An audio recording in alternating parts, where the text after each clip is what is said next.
Ladies and gentlemen, welcome to Spawncast episode 257. We're missing Sean. He said he was feeling under the weather. We'll see about that, I guess, next week, see if that actually was a thing. And then we have Max, Dreamcast guy, who actually has some stuff come up tonight. But still have plenty of people here, and I think maybe Nate will just randomly pop in, just because that's just what he does. So if he just randomly shows up, there we go, we'll have Nate as well. But returning to the Spawncast for it feels like a little while now, we have Jordan Fringe. What's going on? Glad to be here. Good to have Jordan back. Just in time for the big Pokemon announcement, so we had to get you back for this. You know, you gotta make your return now. Absolutely. Good. We'll hear your thoughts on that, of course, especially with some of the starters and stuff. Everyone's got to pick a starter right now, and you got to stick to it. We're not changing. You're not allowed to change. You got to pick it right now before you see the final evolutions. Let's go over here. We got OJ, Player Essence. How we doing, OJ? Doing good, man. Thanks for having me back on. Another successful Spawncast pre-show. Holding up the pre-show. Yeah, it was great, man. Had hundreds of people out there. There was somebody that was like said twist on my nipples or something like that, and Spawncast out of context got me again. So sounds like the internet. Yeah, sounds like and he only donated $1 too. So I was like, I mean, I appreciate the $1, but I mean, like, you know, he got me on that one. So there you go. And we have Miss Click. Miss Click's back. Yeah, good to be back. My internet's actually working, so good stuff. Good stuff. We got MVG. What's going on? Great to be here. Yes, MVG and I have a video actually for tomorrow, so that'll be good. That's going to go up tomorrow. Interesting topics there. Some insights from a developer for the Switch, so definitely want to check that one out. And then we have Evan. Yep, Evan's here. All right, we might talk about a little Elden Ring tonight, maybe. I don't know. We'll see. Talk about that some. Evan actually had to re-roll his character. Couple times. I didn't like the bandit. Now that I've seen half the daggers, I'm like, fuck, I should just be a bandit. Re-rolling. Let's you want to start with a Discord question? Evan? We do have a sponsor. We have Factor once again. Factor sponsorship tonight, so we'll get to them and midway through the show. But Evan, you want to hit us with the Discord question first before we get into some of the stuff here? Got a list of 5 things that might come out. I'm guessing this guy's looking to see what the order might be, like a PlayStation 5 Slim, Pro, the next gen Switch, Game Pass available on Steam, and I don't know, a slew of PC games which have NVMe read-write speeds as system requirements. Game Pass on Steam, because Valve already said they have no problem doing it. In fact, they'll help do it. Yeah. So that's what I would go with. As for a Pro PS5 or a Slim PS5, you'll probably see a Slim PS5 first. Yeah. I think this is going to be a long generation for the PS5 and the Xbox Series. So you want to hit us another one, Evan? Let's go with this one. We have a person who hasn't played a Souls game before. He's wondering if he should start with Demon Souls Remake or Elden Ring and why. I would say Elden Ring. Yeah, just because it does have functions that make it a little easier, and it has all the same like gameplay elements, so it works. Yep. Yeah, you don't really ever feel stuck in Elden Ring either. Yeah. I've rage quit every Demon Souls. I've rage quit Dark Souls 1, 2, and 3. I've never finished them. I beat Demon Souls, but Elden Ring is easily the most accessible. Yes. Yeah, and like, you just never feel stuck. So if you feel like you can't beat a boss, you just literally walk in a different direction, and you'll probably find some new things to do. So I very, very thoroughly actually enjoying. I'll actually want to do a quick update on that Elden Ring. How we feeling real fast since we've had more time. Last time when we talked about it last, played it for I think like just under 10 hours or something like that for a lot of us. I'm 40 hours in now. So I'm really enjoying the game. Yeah, it's pretty good. 85. I'm still trying to finish Horizon, so. I just hit level 70. I'm 46 hours in right now, and I'm loving it. Yep, I'm level 90 right now. Damn, man. I'm only 20 something hours plus in. And yeah, I'm enjoying it. Just some other stuff kind of came out, so I haven't been able to play it as much, but yeah, I still like it. Last time I think I was only like a few hours in last time, so now I put a number of hours in the past week. It's good. It's really good. I like it. I'm enjoying the exploration of it. There's a lot of stuff to do in the game, a lot of things on the map. The problem is you end up doing all kinds of stuff other than the main quest. So you feel like you're pretty far. You feel like you're pretty far in the game, and then you're like, wait, this is the second main boss that I'm fighting right now. How did I get 30 hours in here? The problem is that you get all these dope weapons that you can't use. You have to spec your character, but like I'm to the point now because I'm level 90 and I've been building up so many of my specs that I can actually switch between plenty of the weapons now, unless it's like I don't have anything for magic really, like mage, so I'm not doing that. But like I have a really cool spear that I technically can't talk about because that's kind of a spoiler. I have a really cool sword. It shoots a Kamea wave. I'm currently Yeah, dual that's wielding cool. whips. That was kind of fun. There is after you beat a certain boss, you can then respec. Respec, Yep. So you But can change your it's specs around if you it's a want. little bit in the game, but Yeah. you can respec and basically. Yeah, But- I definitely got to get to. Right now, I'm kind of just like grinding at this one spot that's pretty good, and I've been leveling up. So I got to like level 40 something. So I'm like, almost level 50. I think I'm like almost level 50. So I've been grinding, and I'm like, okay, I want to go back and I want to beat this boss that I kicked my butt. Like a couple times. That's the best feeling. You like leave at like level 20, you come back at level 50. yeah. I was at level 30. I think I was at level like 30 something when I got because there was 2 of them in there, and they just smashed me. And I'm like, okay, screw you guys. And then I went on, and I'm gonna go back. I'm gonna beat them up. Yeah, I'm using a sword and shield, but the sword I have is pretty good. It like shoots a Kamea wave, then also shoots fire. So like I have that one. Is that sort of it's like night moon?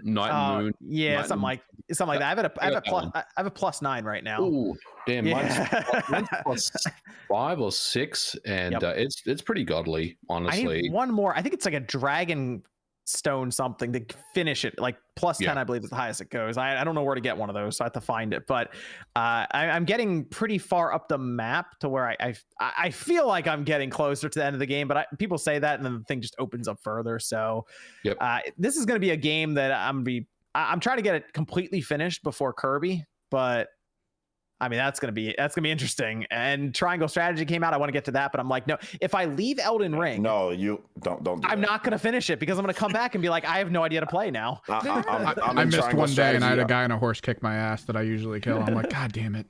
Yeah. I'm like 10 hours plus into Triangle Strategy. I'm like addicted to it. So it's like, and I'm trying to split my time, and it's not going very well. There are like way too many games coming out. Yep. Like That's where I am now. It's very overwhelming, and like in the midst of all of it, I'm like, man, I really feel bad for the Horizon team, like so much. This is like the second year. They'll be fine. Like it's going to be a slow burn for them. They're going to sell 20 million. They're no matter what. They're going to sell a lot. They're not gonna. Like, they're like unfortunately they're celebration. I feel like it tends to get forgotten a little bit because that Horizon's definitely gonna unfortunately get forgotten about because like Elden Ring came out and that's all everyone's talking about is Elden Ring. And it's but I'm having a lot of fun with Horizon. Yeah. So it's a quality game. People are like, oh, if you're enjoying Horizon, you're really gonna like Elden Ring, and I'm like, well, I think it's probably gonna be more niche, like which kind of combat you prefer. I don't think that at all. I mean, if somebody could love Horizon and not like Elden Ring, the combat is completely different. I think people are. I think there is that frustration factor to Elden Ring, but like, man, when you start really clicking and taking out bosses, it's a pretty satisfying feeling. So, but yeah, very good game. Well, I gotta see what the ending looks like, but so far I'm pretty happy with Elden Ring. Very, very interesting open world for it. So recommend it for anyone, even if you want to get into your first one. Definitely a good one to start with. But to be honest, you might go back and play like Demon Souls and be like, ooh, yeah, I kind of like the open world in Elden Ring a bit more. No, so. I would be because the other ones are like it's not, I wouldn't say corridors, but like it's kind of boxed in. It's just the exploration's nowhere near as fun, you know. This one brings that. It brings that. The worlds look so different. I think Max explained it great. He said it's like a bunch of different open world games all mixed into one. Like every area feels like crazy different. There's just been crazy locations that I've seen people post. There was like a really weird spot when I walked in and Evan talked about it. The hands, Evan. Dude, I saw that and I was like, what is that? Oh no. Yeah, that's gonna get. I finally figured out how to beat them easily, and I'm super excited. Dude, that's gonna give some people some nightmares. That hand area. Oh man. But yeah, you're right though, OJ. The art style is just all over the place. The point where it's like you walk into a different part of the world and you're like, this feels so different from what I was just in. So yeah, some props to Bandai Namco for actually giving those guys a raise. You know? Yeah, they did. They kind of have to now because you see the sales for this game. It's like, oh no, they don't have to. Well, no, but at this point, with how talent's getting harder and harder to find in games, like we got the story. We got the story with which Activision's having a hard time apparently getting people on board, hiring, and I think Quantic is another one. Quantic's having they're like that Star Wars game, that Eclipse game. Did you see the rumor for that? Apparently, that thing's not coming out till 2027. Yeah, I heard about that. And it's because they're having a hard time hiring. So if you're Bandai, you see the kind of what FromSoft's able to do here. Yeah, and obviously it's selling really well. In the UK anyway, it sold twice what Horizon did or something, which, I mean, for a FromSoft game, that's crazy. So they had to probably do something in their mind, like we can't lose the talent here, because they'll probably build another Elden Ring or something. So yeah, good stuff though, all the way around. Completely recommend it. Definitely. Let's talk about Pokemon. Jordan, were you actually, no, you know what? I know Jordan wasn't surprised, because he was telling me when was that? Was that last year? That was like last year. We just found out about Arceus when it was revealed. You were like, yeah, it makes sense, because in 2022 they're going to start Gen 9. Mm-hmm. And I was like, Jordan, they got a game coming out at the end of this year. They got Arceus next year. But then you were explaining it to me about the cycles, and I was looking, I was like, you know what? No, I think Jordan has something here. So before Brilliant Diamond and Shining Pearl came out, I was like, I see it. I think 2022 we're getting Gen 9, and here we are. Violet and Scarlet. Yeah, the new Let's games, because both end in Let. Yeah, very excited for these. I think it's a nice little surprise. Watching that direct, it kind of felt like, okay, yeah, all right, cool, and we're ending, all right, and like we got this little live action trailer surprise, which is cool. I feel like we snuck into Game Freak and saw something we shouldn't, but. Yeah, the whole Spain, Portugal region, I think, looks very, very nice. I think the styling looks nice. The textures on the Pokemon, the lighting, and the effects are, getting more up to par with what you'd expect to see now from a Pokemon game. I think the whole worrying about N64 trees is hopefully over, because there was a wide variety of trees, it looked like in the trailer. But yeah, the 3 new Pokemon, the 3 new starters were shown off, which you have to, pledge an allegiance to now, and you have to join your team. There's Sprigatito, which is the grass cat. Then there's Fuecoco, which is the fire crocodile, and then there's I have like the Quaxley. Pronounce the green one again. The cat. Sprigatito. Okay, that was the one that was throwing me off. I got Quax. I got Fuecoco. Oh yeah, so we have 3. They're going. Was it fire, water, grass type? Right. We're on board with that. Yes. Yeah. All right. Good. And I think the biggest hope for, at least for one of these evolutions, is that Sprigatito stays on all 4s. Pokemon has a habit of taking Pokemon that walk on all 4s and for no reason making them wrestlers, like Litten from a cat to a whole wrestler. Yeah. I love Incineroar though. I like Incineroar a lot too. I'm just saying they have a habit of just out of nowhere. It's like now it's a wrestler. It's like it's so cool. Have you ever used Incineroar in Smash? He's so cool. I agree with Jordan though. Like I think other than like Skitty and was a Purity or whatever, like there's only like a few like cool cat. Like they're not like, I don't feel like they don't do cats justice. So I really hope this is like a really epic looking like jaguar or like a cougar or something. It'd be really freaking cool. Who are we going with here? Out of the 3, who's everyone going Grass Kitty, of course. Quaxley, it's a freaking duck. It's a swag duck. Of course you choose the JoJo duck.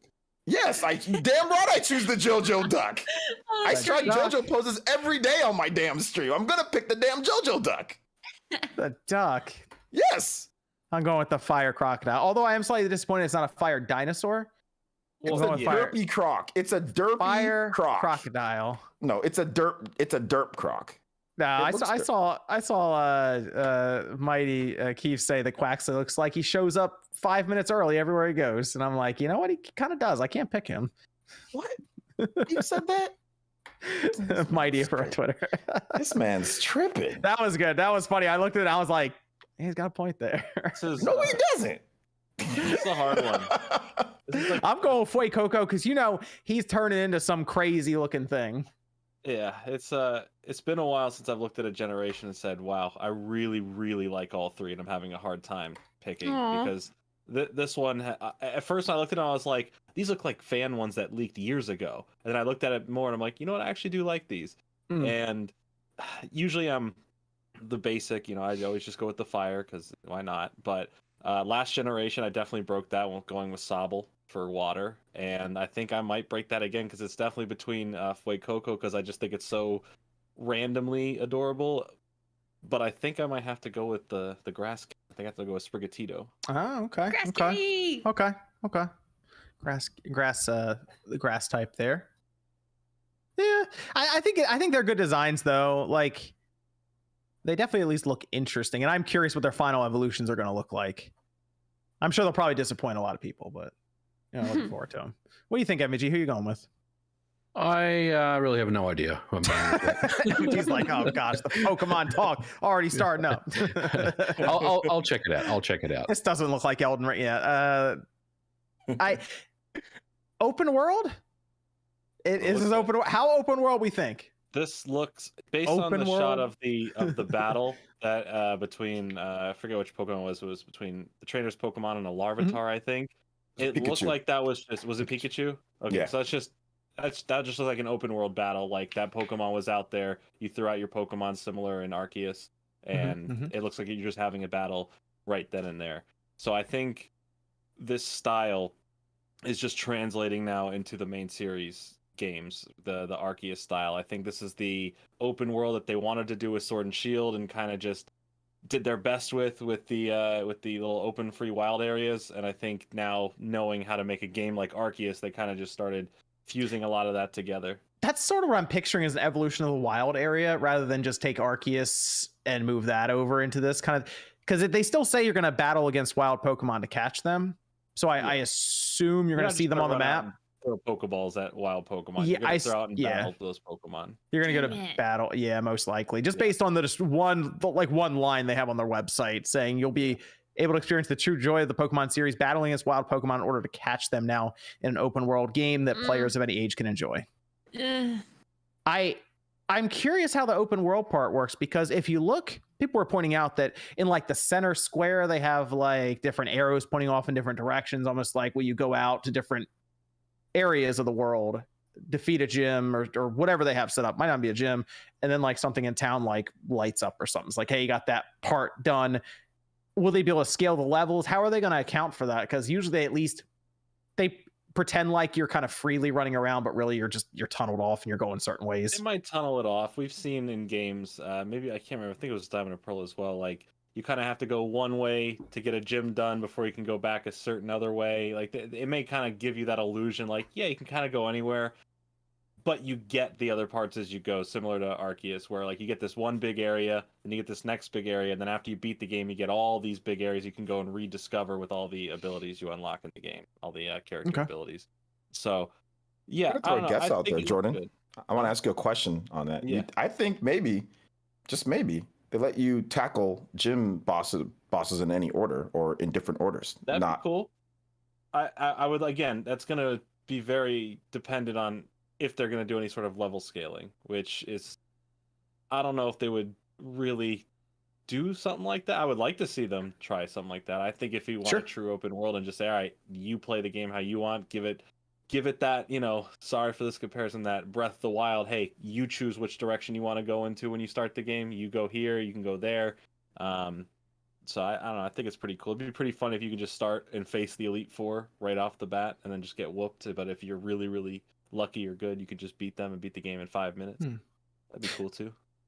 I was I kind of thought it was going to happen anyway, but when we had Arceus as just the one version of the game, I was like, I wonder if they're going to drop the dual releases now. There they are. Just mentioned that like literally the week before or something. That was funny. Back to the two versions, Scarlet, Violet. I mean, at least they're back to colors, I guess. It's not just like two weapons or like a sword and a shield or something. Yeah. But dual releases. They probably looked at the sales of Arceus and said, this is great, but it could be better. Yeah, it could be better. Yeah. I'm gonna make sure we have two this. Arceus is selling better than Sword and Shield. Yeah, they want to double that better. Oh gosh, I don't think it doubles the sales. Because everyone buys the dual. You just need a boycott. Yeah, just need a good boycott. All right. I think people just buy 2 copies because they buy for a friend. I really honestly think after Arceus, I think that people just, because it's literally selling more than the 2 copy versions of games. So I think people just, if they don't sell another copy, people will just buy another copy anyway. I buy 2 copies to get the second for my shelf and then the one for me to. Or digital and physical, or they just buy a copy for a friend, or they just buy a copy for a friend because they're so used to doing that anyway. Like they're just so used to, well, I'll get this one, you get this other one, I wish I had a generous friend like that. You have friends that would buy you something like that. I never grew up with anyone who'd be like, yeah, let me go buy you a whole video game, friend. Oh no, because you were young. You guys couldn't afford it like that. But now, John's bought me a video game before. It's true. three Pokemon releases though in the last 12 months. That's a lot of Pokemon. Brilliant Diamond, Shining Pearl, Arceus, and now Scarlet and Violet. I mean, am I the only one when they announced it? Like, it kind of felt like this is like really soon, a little bit, like too soon almost. Because like for me, like when they announced it, because I watched it like the next day or something, so like I was off social media, and like I was just like, man, Arceus just came out. Like we're already kind of moving on to the next thing. I don't know. Maybe it was just me, but I was kind of like, Yeah, I saw that online. I saw that online a lot. I think some people are, but I think the problem with Arceus is that once again, there's no multiplayer at all. Okay, I can understand that. Yeah, there's zero multiplayer, and people hate. Well, apparently they hate Sword and Shield, right? So I mean, people hate Sword and Shield. This game has no multiplayer. Brilliant Diamond and Shining Pearl is just a remake of a game that we've already played. It's a faithful remake without the platinum content, by the way. Jordan knows about that. You know, I have no problem with Ilka, by the way, remaking more games if that's gonna, because maybe they're trying to do like yearly Pokemon releases like consistently and easily. I mean, yeah, Ilka can do more, I'd say. But I totally feel like it definitely seems like a lot because last year, then earlier this year, now this one. But they've been working on this game obviously for a while now, and Nate's not here, but Nate said that this game was coming 2022 no matter what. Yeah. So. And Jordan, you thought the same thing. So no matter what, we were going to get that plus this new thing. I'm glad that maybe Arceus is not going to play like this new game. So maybe it can feel fresh because it is a true open world. Like Arceus is like the most restricted. It's like you have to go back to Jubilife Village just to go to somewhere else. You know? Jordan, let me ask this because we're new generation. How many Pokemon typically would get introduced here? Low end 60, high end near 100. Yeah, all right. We've seen generations kind of fluctuate that number, but I don't know. I mean, at a certain point, how many Pokemon can you really just keep coming up with? To be fair, I said that when they had 250. How many are there now? It's like for a starter, it's like, okay, what type of cat haven't we done yet? A grass cat. Yeah. All right, make a grass cat. There you go. What type of? We had a Fraligator once that was water. Okay, make a fire crocodile now. Okay, you know, like it feels like we just have to. That's always been my concern is that they just get to the point now where they run out of like ideas for Pokemon and then like what do they do? I thought they were running out when they put out a trash bag as a Pokemon, but here we are. I don't know, you can always come up with some like really cool like random generator and you put all the types in, you put all the different types of animals, you put other like maybe mythological creatures, and then you just like go, and then it randomly like generates it. It's just like boom, boom, boom. Okay, what would a design for that be? Like that's what I'd do at a certain point. There's endless combinations. Sure. Yeah, I mean, there are people whose jobs is literally sit around and try to like just take different Pokemon, put them together, I'm sure, and figure out how they can make another Pokemon. Yeah. I'm always curious what designs just get left on the cutting room floor, because it's got to be, if this is the stuff we're seeing now, it's got to be. Give us another evolution. The evolution. There'll probably be one here, right, Jordan? Yeah, I mean, it's been a while since one. Eevee is way more popular than ever. Every year it just gets. That's why it's its second mascot. Every time you see Pikachu now, you see Eevee everywhere. I would not be surprised we see one or two more Eevee evolutions. Jordan, I want to ask another question. I think maybe you guys can. You guys think if there's a new typing, what's the new type? Is there a new type in this game? I don't know. I feel like the card game keeps erasing types and not using types as much. Like it brought fairies. Then it deleted fairies from existence, and then it brought back dragons after them being gone for a while. So I don't know if they're gonna. I don't know. They're at capacity with a lot. I don't know if they're really gonna add a new type. I'd be really surprised if they do. I'm uncertain. I'm gonna say most likely no, but you never know at this point. You never know. Okay. Looking forward to it though. Which version we all getting? I think I'm gonna get. Ooh, hold on, which one am I gonna get? Getting the dual pack. Dual pack for me. Just getting both of them. I guess. Yo, those dual pack the value, man. Yeah, that value of 0 savings. No, the value as in later. Yeah, it goes up pretty quick. Yeah. As in paying for your kids' college tuition. If you, by the way, chat, if you guys have like Pokemon Platinum, Pokemon Diamond, and if you got the cartridges, hold on to those. Yeah. They get expensive pretty quick. I don't know, Violet or Scarlet. I guess keep the going- correct answer is Violet, but Well, I think the largest consensus, I think people are going Scarlet. yeah. So Okay. I've been recently trying to choose the opposite of the like popular. So I'd go one. Violet then. So I'm Yeah. going Violet most Okay. likely as of now.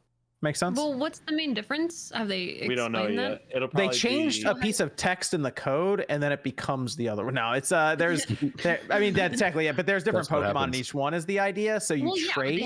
they haven't told you what's what Yeah, yet, right? there'll probably be They'll like 10 different Discord Pokemon or something in each thing. one, something like that. They'll Well, split like the main cover character, obviously, and then a DLC character will be split between the two, and then some Pokemon from last generations will appear in one versus the other. There's Okay. usually a Stuff like legendary that. that's stuck in one or the other too.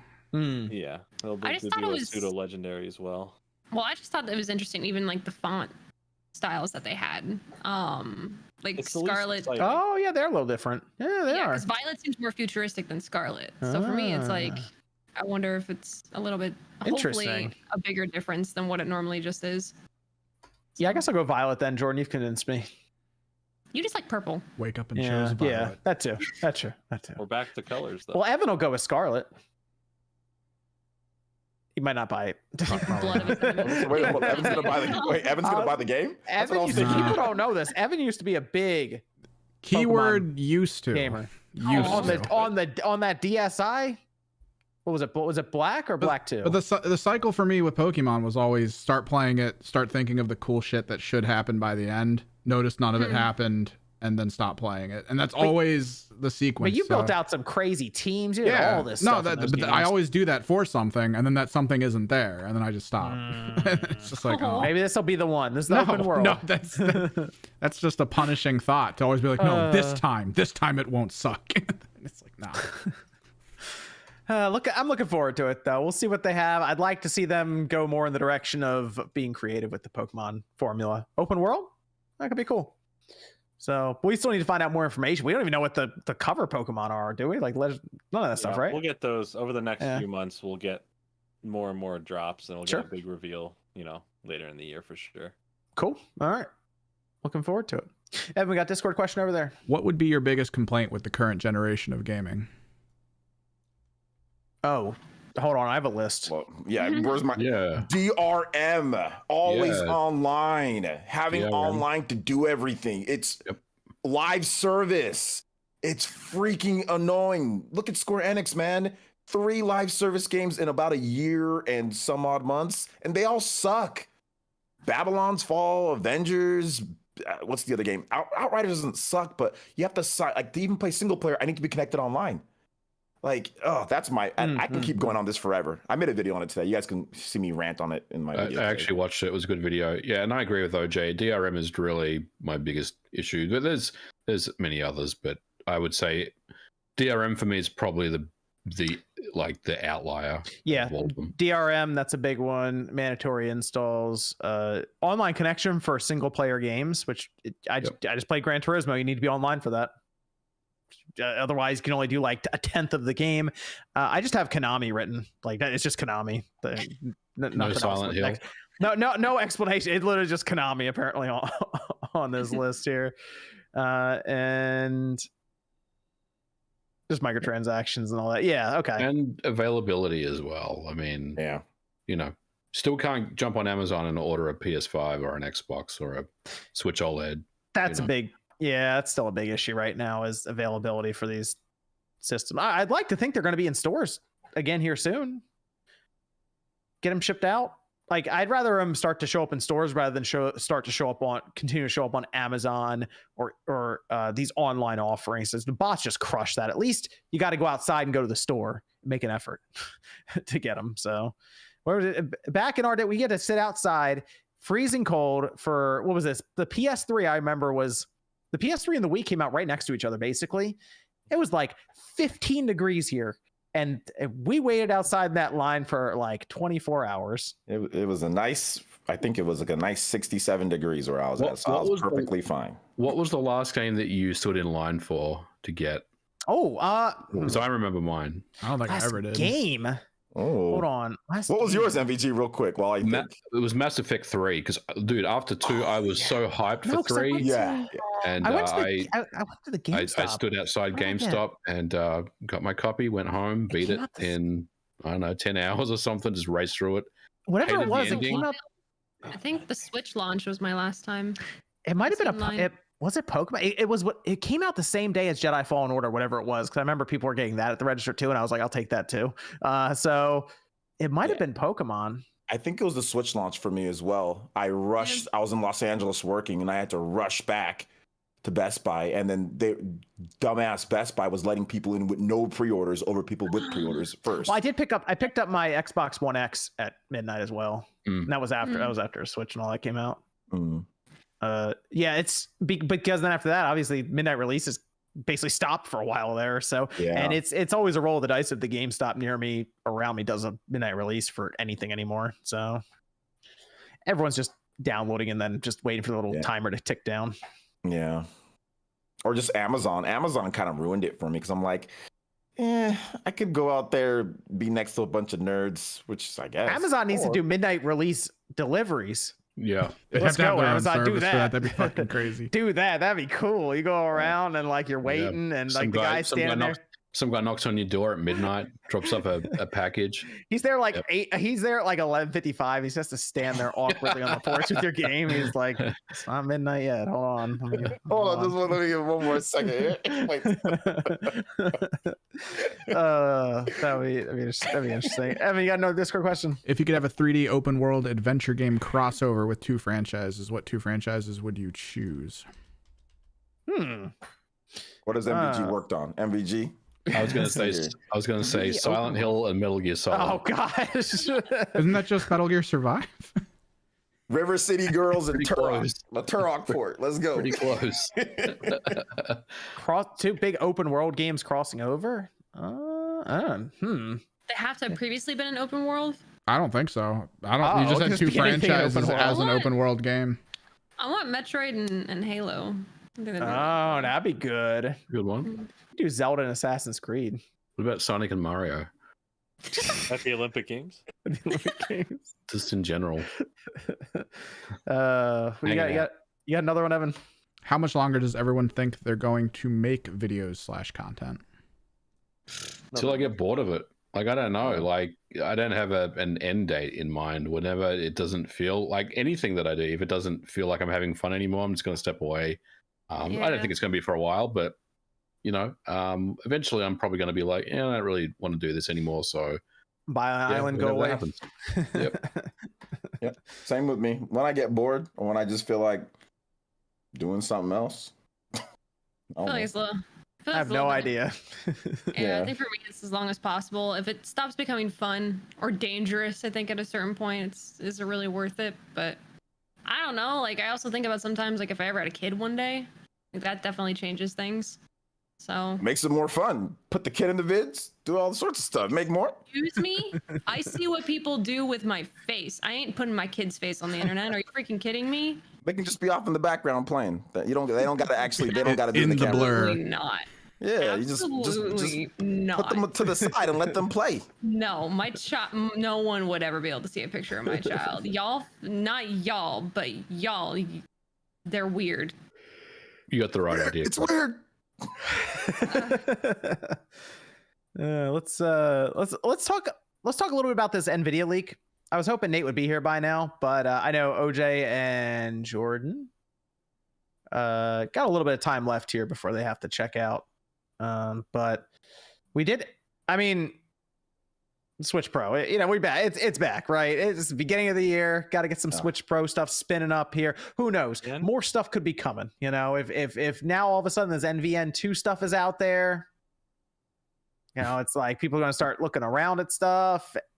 Got those Bloomberg articles. Got those Wall Street Journal articles. Got here we go again. John? Here we go again. You got a Eurogamer. Everyone's going to be looking around now, right? So we're just kind of looking around to see who's going to post the article. And I mean, the internet, what's going to happen that day.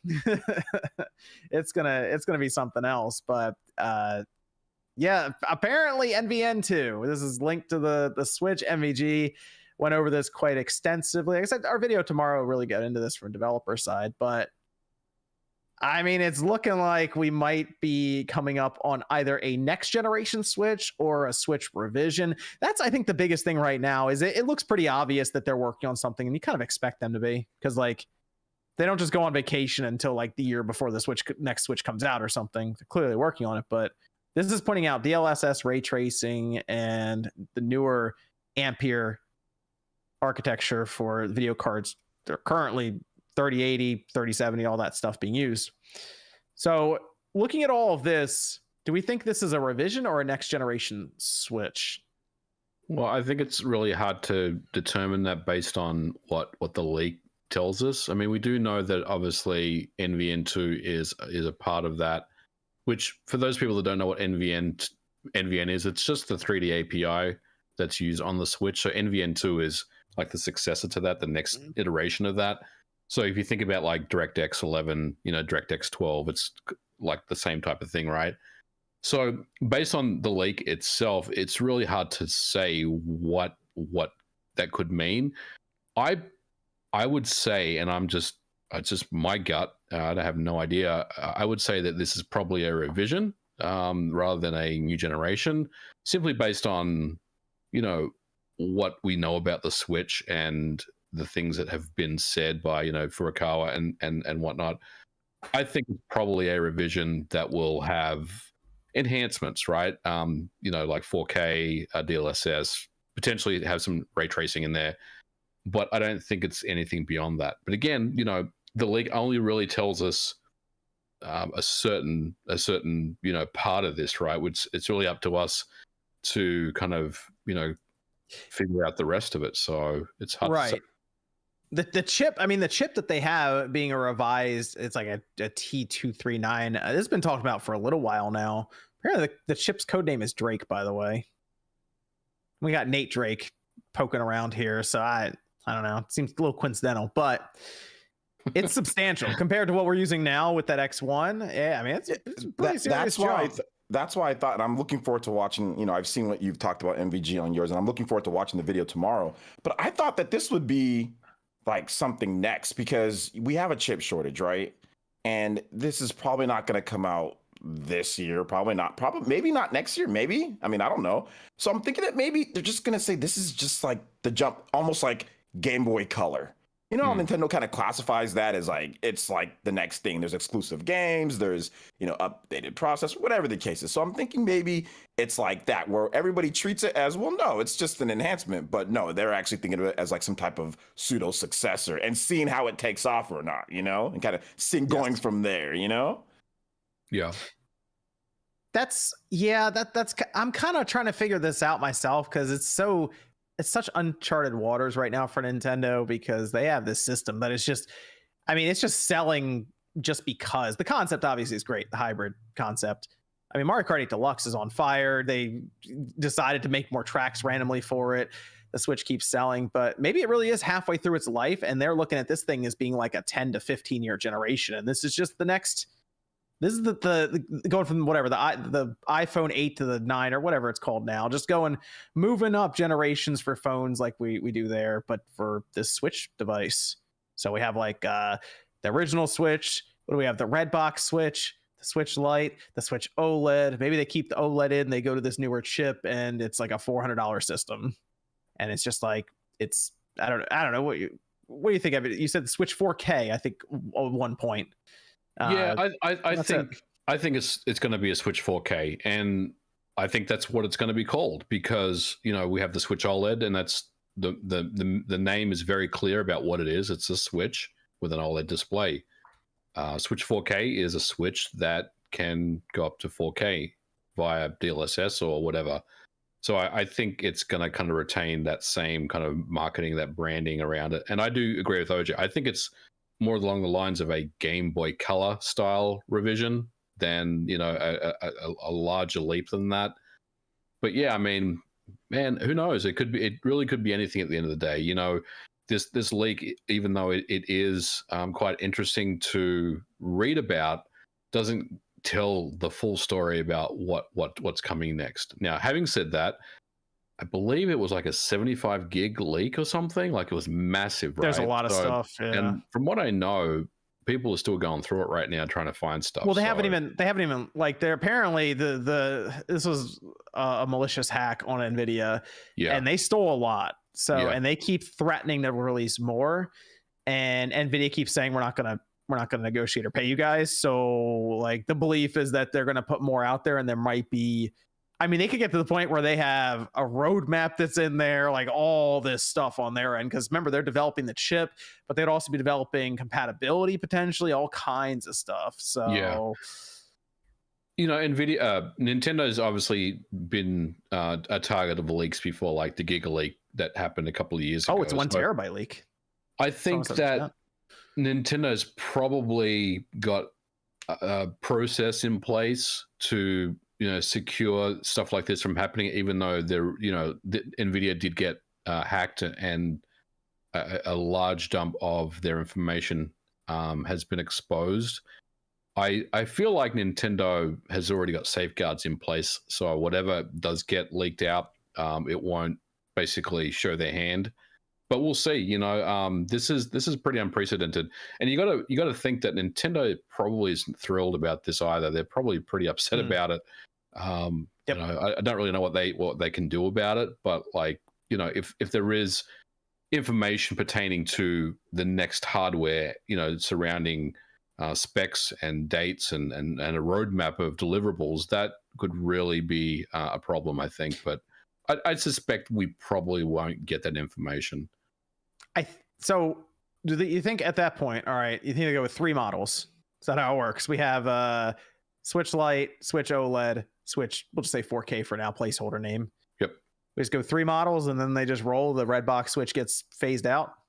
I think so. I mean, there's no reason that the red box would stay beyond this, I think. So that does make sense to me. The Lite obviously is still something that is a good selling point for them, so that would probably stay. Here's how I think they might try to do it, because I it sounds weird, but I think the price for the Switch Lite, I think they might try to get that up a little bit because of everything going on with chip shortage, parts becoming more expensive. It's like $215 or something, you think? I think they take the Switch Lite we know now, phase it out, and they bring in the Switch Lite OLED, and that's $250. Yeah. Everything has an OLED display then. That one, the Switch OLED, the like 350 model.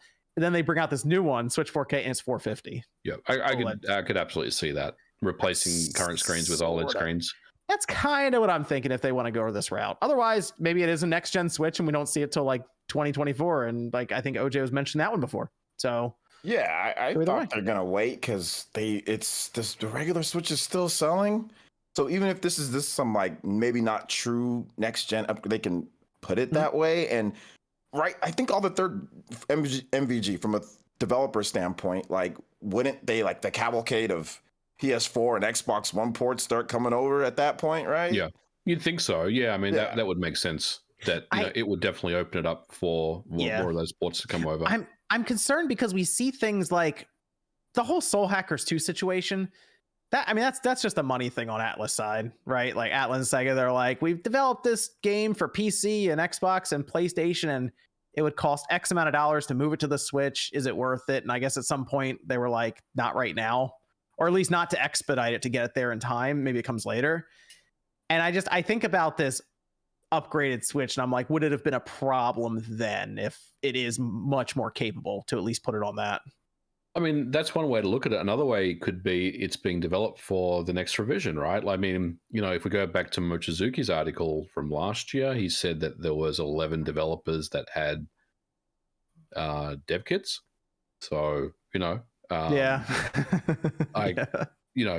than just kind of discrediting that and saying, no, that's incorrect. I mean, there's a lot of that info was getting thrown around last year. and got some receipts there, right? Like if it was one developer or 2 that he reported on, you could say, well, that seems a little fishy, but 11, I mean, who's to say that they're not in that list, right? Making Soul Hackers for the next.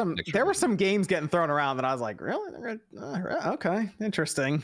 There was so much speculation online and so much rumor talk around certain ports that apparently would have only gone to this system that was being reported on. So who knows how all that would, because at the end of it, we got a Switch with a different screen. So who knows? I mean, hey, every year count on those Switch Pro rumors. Every year, man. It's this time every year they start up again. Yeah, I think it's just like I think people taxes. I just feel like people do want that stronger Switch because they like the idea, but then there's like the drawback of it not looking as good if you blow it up to a 65-inch screen. But like when you play games in handheld, it looks good, especially on the OLED. So it's like, honestly, I think that's what I want. Like I just want things to look better in docked mode. You know, in handheld mode, everything looks amazing, especially on the OLED. Everything looks really, really crisp.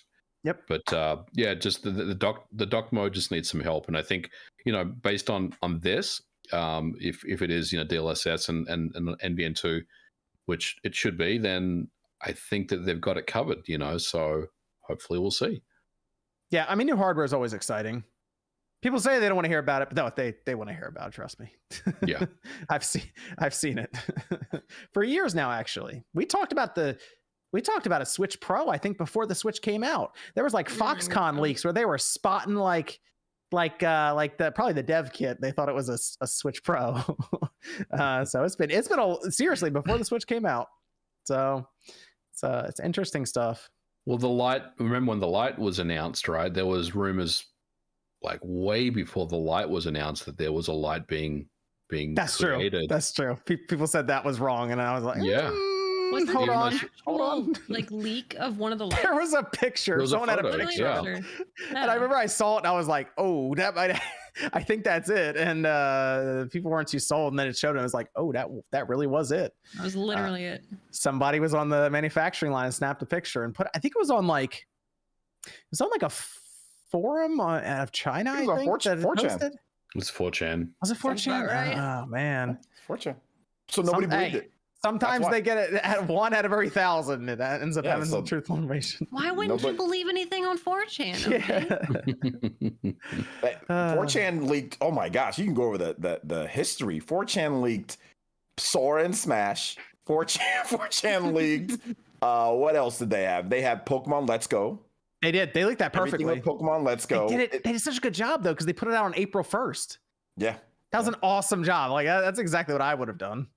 There's been 4chan leaked Sonic Frontiers and what that game was. Yep. Oh man, there's actually quite a number, but there's just so much like, you know, all the stuff in between.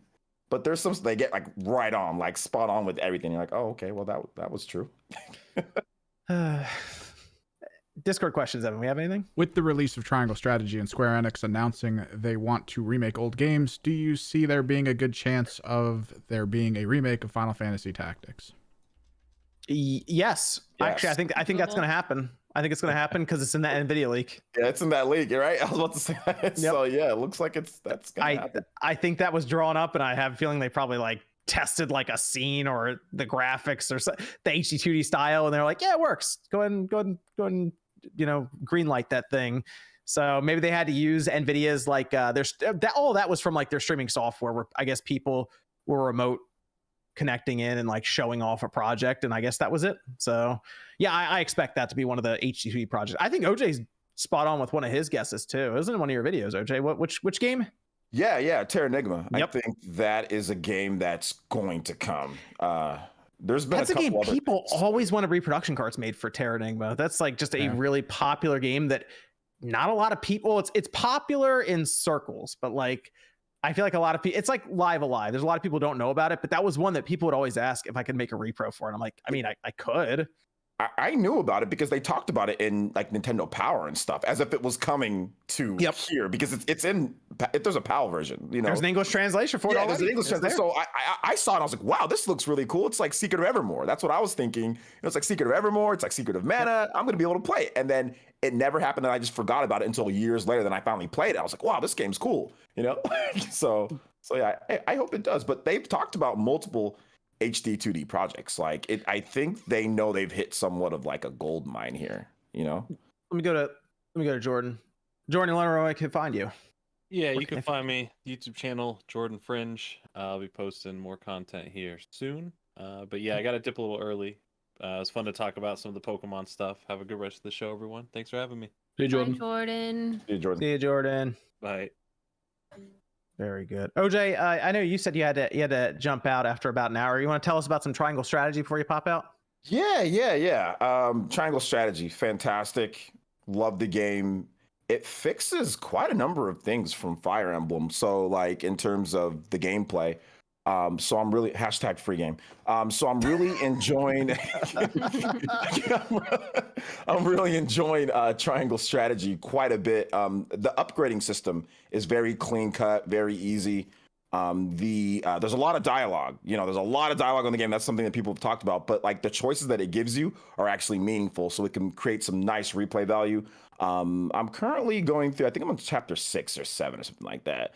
And I'm really enjoying what they've done with the game. The kudos system is very nice, being able to exploit like weaknesses, like backstabs and stuff like that to get points, and then you can use those points to unlock actual like things to help you in battle and other stuff. So I'm really a fan of this game. I think that Art Dink and Square did a really, really, really good job with it, with everything. And yeah, I'm really enjoying it. I'm liking it like as much as Fire Emblem Three Houses, maybe even a bit. Yeah, maybe even a bit more. Damn. Yeah. It's because like the battle system is just done, like I said, a lot more cleanly. Like the problem with Fire Emblem, and I don't want to get too deep into it, but like the problem with Fire Emblem, if you're playing on the hard difficulty, there is no way to actually grind in the game. You must keep going forward. They don't allow you to replay missions. You don't On get the normal unlimited battles. Yeah. Normal they Yeah. let you. Normal and down they let you, but hard they don't. And I guess you make it more hard. But the game was already hard as hell even without Yeah. that. So that really kind of like irked me about Fire Emblem. This game, they have a whole encampment that they let you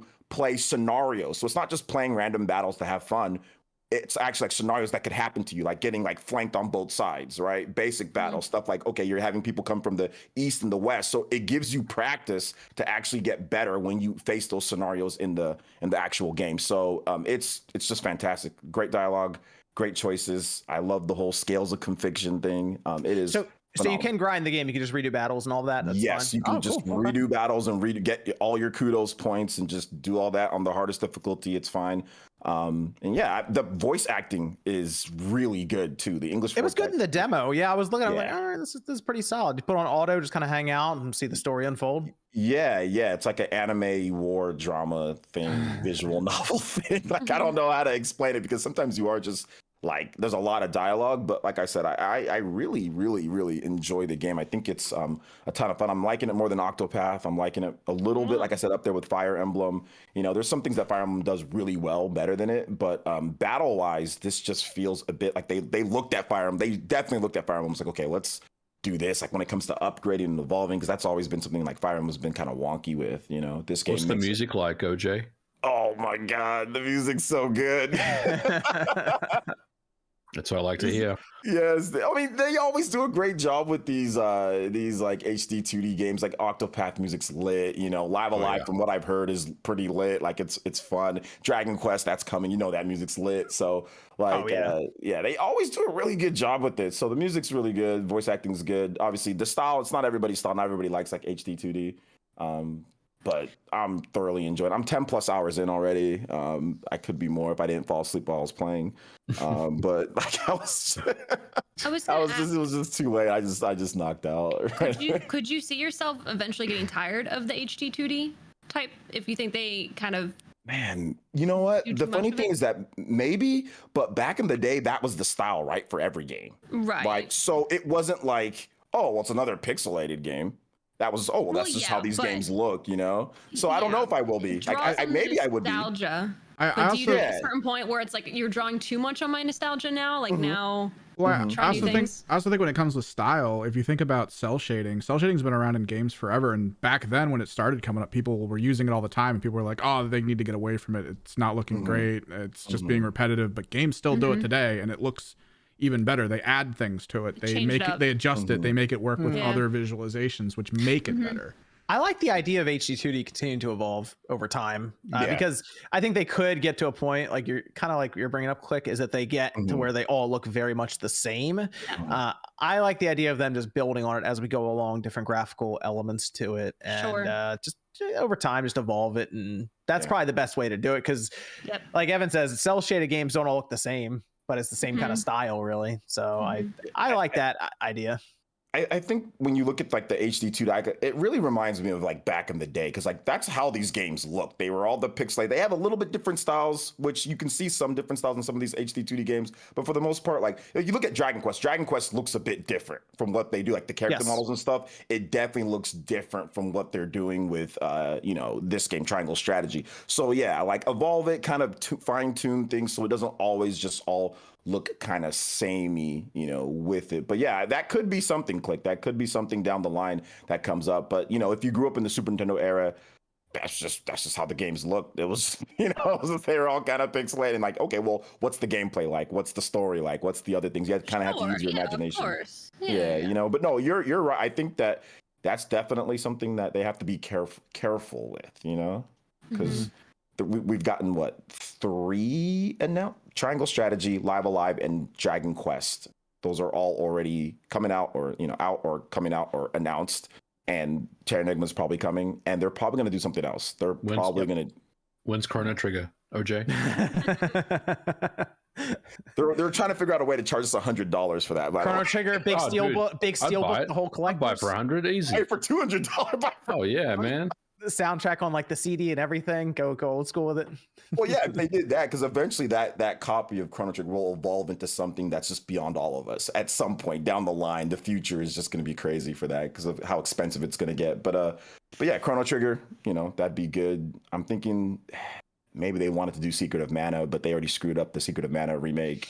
They can always go back and redo it. They could. Do you think they'd want to like double up on because they get weird? They get like Bahamut Lagoon, Emerald Dragon. They could do some weird ones. FF6, but they have the pixel remaster of that, so it's like, okay, are they just going to go with the pixel remaster? I think all the pixel remasters are just going to come over to the consoles, and it's probably happening this year. They could do Secret Evermore or Second Detsetsu, or they got some bangers they could pick from. Yeah, or they can just make something new like they did with Triangle Strategy. What do you think about a kind of demake, but not necessarily because it's going to HD 2D, like where they get some from the PS1 era, pull it back in HD 2D and reimagine it there? Like, because the whole idea of HD 2D is, I assume, I'd take a Wild Arms. I don't want to say lower budget, but it's not like what we're seeing with Final Fantasy VII Remake, something like that, right? No, like, of course not. Yeah. Them pulling it back into there, I assume, makes it more manageable for like Team Asano to do it.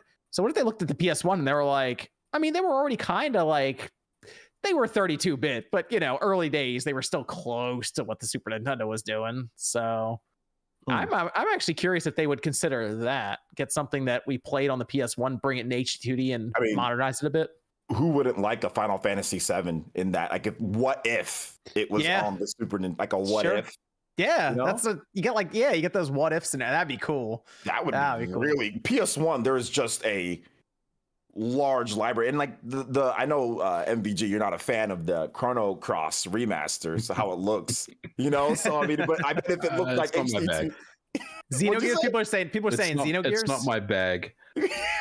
Oh, people are saying Xenogears. Can you imagine like the mech in the HD2D stat? That'd be cool too. Yeah, I like that idea. How much work would that take, MVG? Would that take? That would be a lot of work, I would say. I mean, it's not a massive budget, but there would definitely be some work involved to do that. Sure, that'd be cool. Get the music all done, the voice acting on that level with Team Asana. That'd be cool. Real quick, I think that these games, it just strikes a chord with people because it does. Like, we talk about what we don't like in games. These games have all the stuff that we want, or that the whole game's on this cartridge. It's crazy. Yeah, like the whole, it's like the whole game's on there. It's not always online. You can play it anywhere that you want. It's fun. It's Octopath is on Xbox. You have your achievements. You have your widescreen. They can make it look so cool depending on where you buy this game at, right? So it's like it gets rid of all the frustrations that a lot of people have, which is why I think people just buy these games. I mean, you wouldn't think Octopath would be a game that would sell 2 million plus, but it is. I think it sold 2.5. I mean, that's really good for that style of game. They're making tons of money off of it. So I think that's why these games have just continued, because people are like, man, I remember that.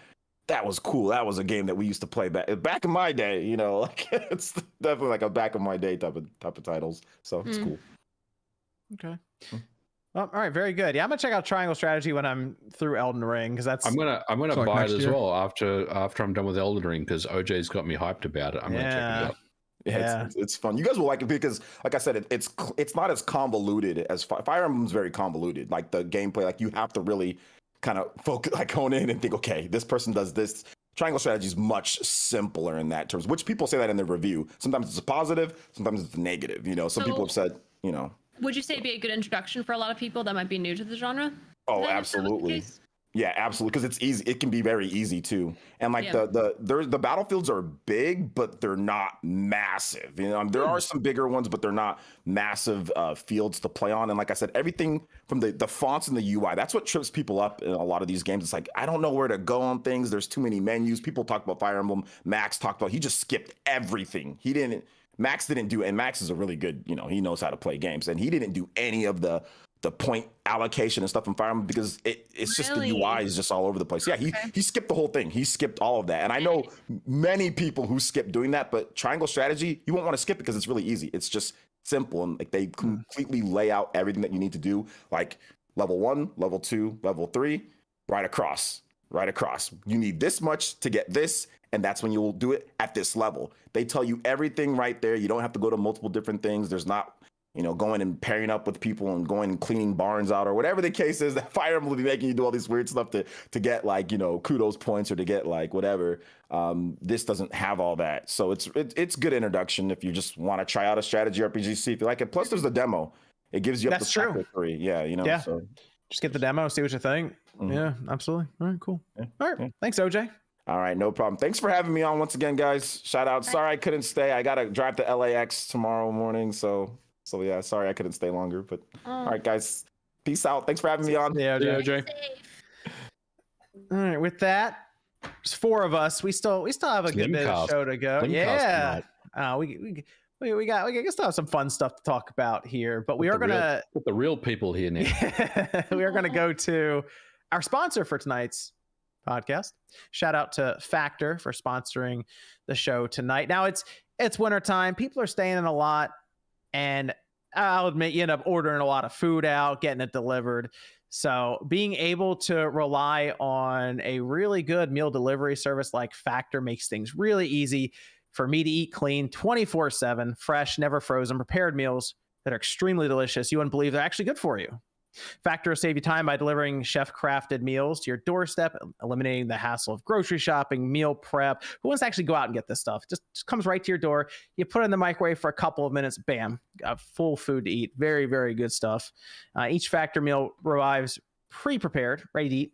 Couple of minutes faster than ordering in. Factor tackles the tough stuff, so you don't have to. They have registered dietitians, expert chefs work hand in hand to create meals with nutritious ingredients. They have several offerings, including vegan, veggie meals, keto, low-calorie options, cold-pressed juices, smoothies, energy bites, plant-based bars. The list goes on and on. Check out the link down below in the description.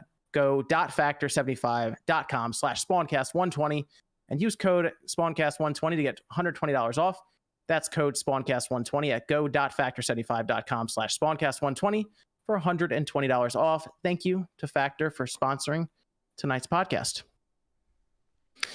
All right. So did anyone play Kirby? Yeah. I'm going yeah, I blind. did. It looks so much fun though. Okay. So because the demo's out. Yeah, I know. Okay. Evan, did you play Kirby? No. All right. Good stuff. All right. So Too much going on. Too much going on. There's a lot. I did. So I downloaded the demo right away because I was very curious about this game. The fact that they put out a demo, by the way, with 3 levels, there's like, go ahead and play it, has co-op, the whole deal. The game is good. It's really good. Like, I'm not like, I don't want to say I'm surprised that it's good. This is the first time Kirby's been like, all right, it's 2D, now it's 3D, go. And I was thinking it was going to be Mario Odyssey, but it's more Mario 3D World. Yeah. It's more of the fixed camera. Yes. It's not Yep. following you around per se. Yes, not a bad thing. I'm perfectly fine with that. And it does have that, I guess, that detail or that level of quality that I would expect from one of these first party Nintendo games, where there's like the little details going on, with the different character models, the enemies. But it's just a very happy game, I guess is the way you could say it. but it's a game that you could sit down, you could set it up so you and someone who doesn't really play a lot of games, they can play with you. Or apparently there's like this, I guess this normal mode. It's not really hard though. There's like spring breeze mode, and then there's just like regular mode. I played the regular mode. It wasn't very hard. But they said that further in the game, it'll become more difficult. But visually, I think the game looks pretty good. Yeah, it looks great. The OLED is where it's like ridiculous. Like the colors that they chose for it are super vibrant. You put it on the screen.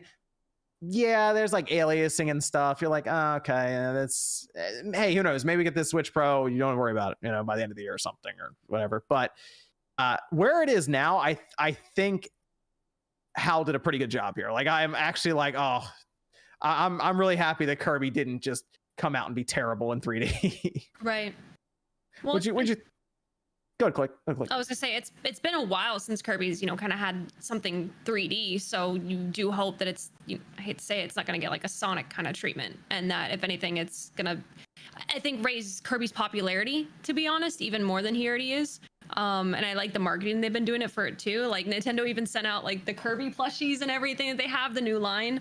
So I'm really excited, but like I said, I wanted to go in blind because for me it's like I want all the experience all in one package kind of thing. I don't want to be like, oh, like, in the demo, like, oh, I remember this and this and this. I prefer it to all be one experience.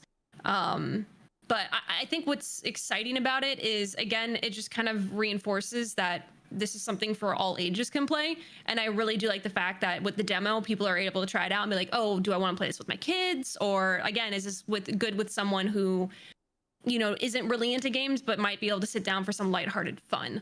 So I'm excited. It's very fun. Like the game, that's the best way I could describe the game, is just fun. What'd you think, MVG?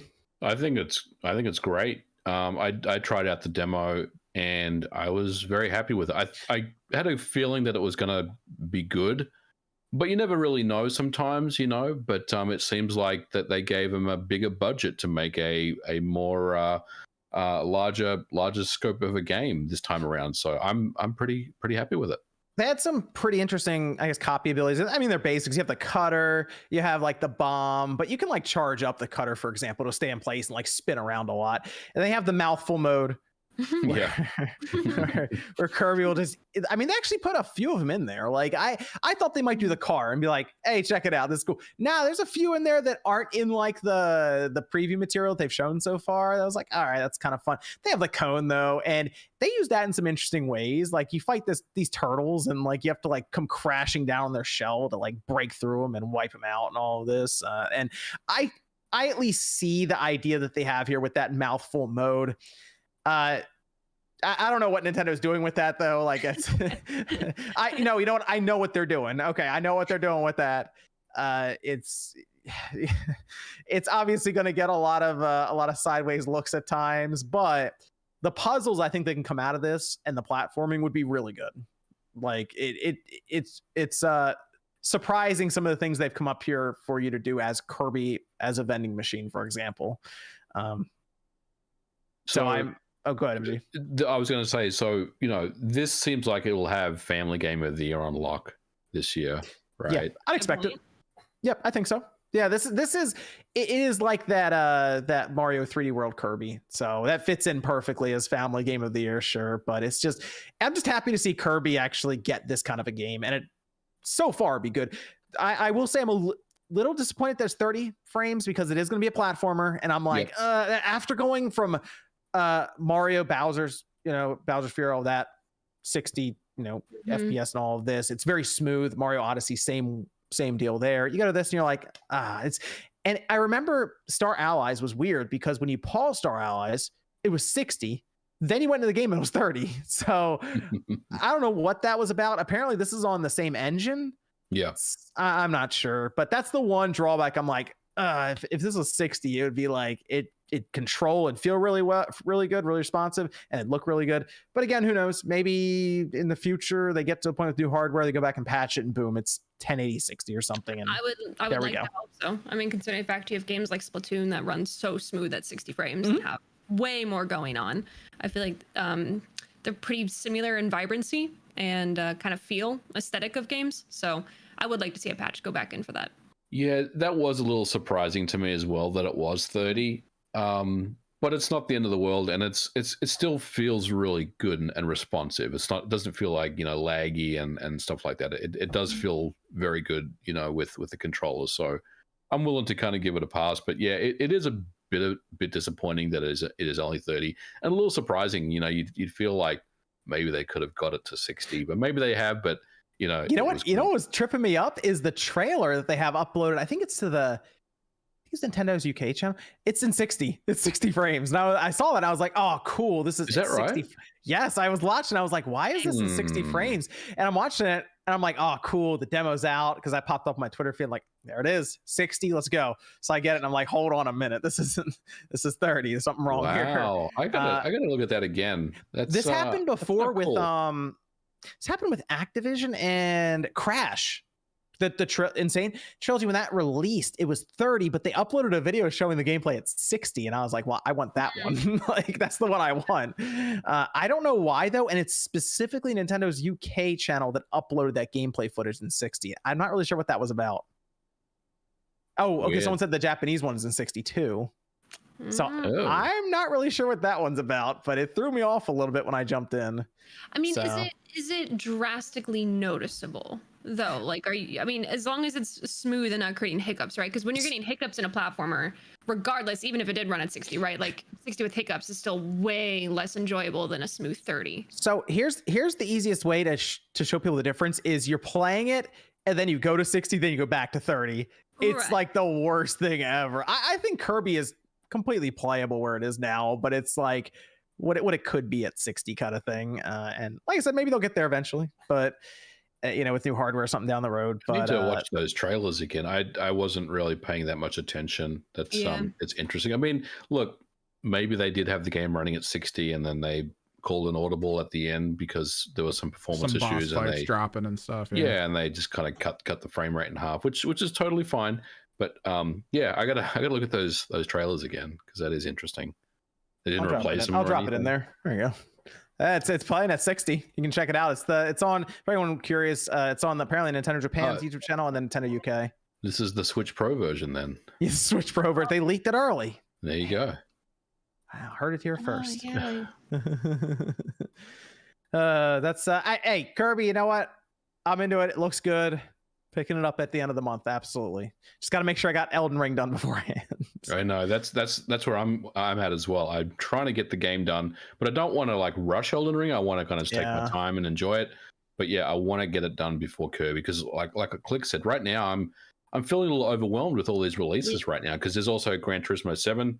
I was trying to type out titles in like the title here. I couldn't fit them all. I'm like, oh, there's so many because I want to talk about Gran Turismo 7. Because I've been playing a couple hours of that, but again, I keep getting pulled to Elden Rings. I'm like, if I put this thing down, I'm not gonna be able to finish it because I'm gonna come back and not know what I'm doing. But like Gran Turismo 7, I really like the game because it's good simulation racing. But you're right, there's just so much stuff coming out right now that people are probably gonna pass on GT7 and pick something else up because they have to choose maybe one game for the month to buy. You know, it's tough right now. There's a lot of stuff out. I mean, it's a great problem to have as a video game because we don't get in the situation that often, especially in the last couple of years with so many delays and whatnot. But I mean, you're right. Like, I want to play Gran Turismo 7 and I will pick it up. But right now, I just want to get Elden Ring out of the way because it looks really good. There's a backlog already. I think for me right now, the way I approach it with being overwhelmed with games is which ones do I care more about something getting spoiled? So for me, that was like, okay, well, obviously Horizon is launching first, but I really kind of do care about the story and how it evolves. And if something gets spoiled with Horizon, I'm really going to be tilted. Versus Elden, I feel like it's more of the overall experience per se, and kind of like the new experience for the franchise. You know, and then Kirby, obviously, it's kind of like, well, it's Kirby. The only thing things. The only thing in Elden that might get spoiled for people are the bosses, because there are some legitimate bosses that really catch you off guard and you're like, oh wow. I've seen some really cool reactions on TikTok, I think it was, and I'm like, dang man, like I can't wait to experience something similar like that on my playthrough. There are some bosses that are ridiculous and they're like part of a side quest or something, and you're like, that was a quest, like a side quest boss. What? So yeah, but Gran Turismo 7, good. I'm enjoying it, but it is that grind happy Gran Turismo. So you're gonna be racing a lot to get like one car. Nice. But it controls really well. It looks incredible. Like when you're playing it, if you have a nice 4K set, HDR, the whole thing, you can set it up for ray tracing for replays. It looks almost real, like in terms of like snapping shots of it as a real car. How are the spoilers? The spoilers, they're good. My Lancer has the best spoiler ever. Nice. I'm happy for you. Yes, just picture of the Elden Ring's final boss right on the spoiler. Nate is here. Nate. Okay, Hi, cool. guys. Good talk. Yeah, I'm here. He's looking for the Austin music or something. Yeah. Yeah. How you doing, Nate? Tired. Good to have Nate here with us. You playing more Elden Ring? Yes. How you liking it? It's a great game. Just keeps getting better. How many hours are you in right now? 35. That's good. About right.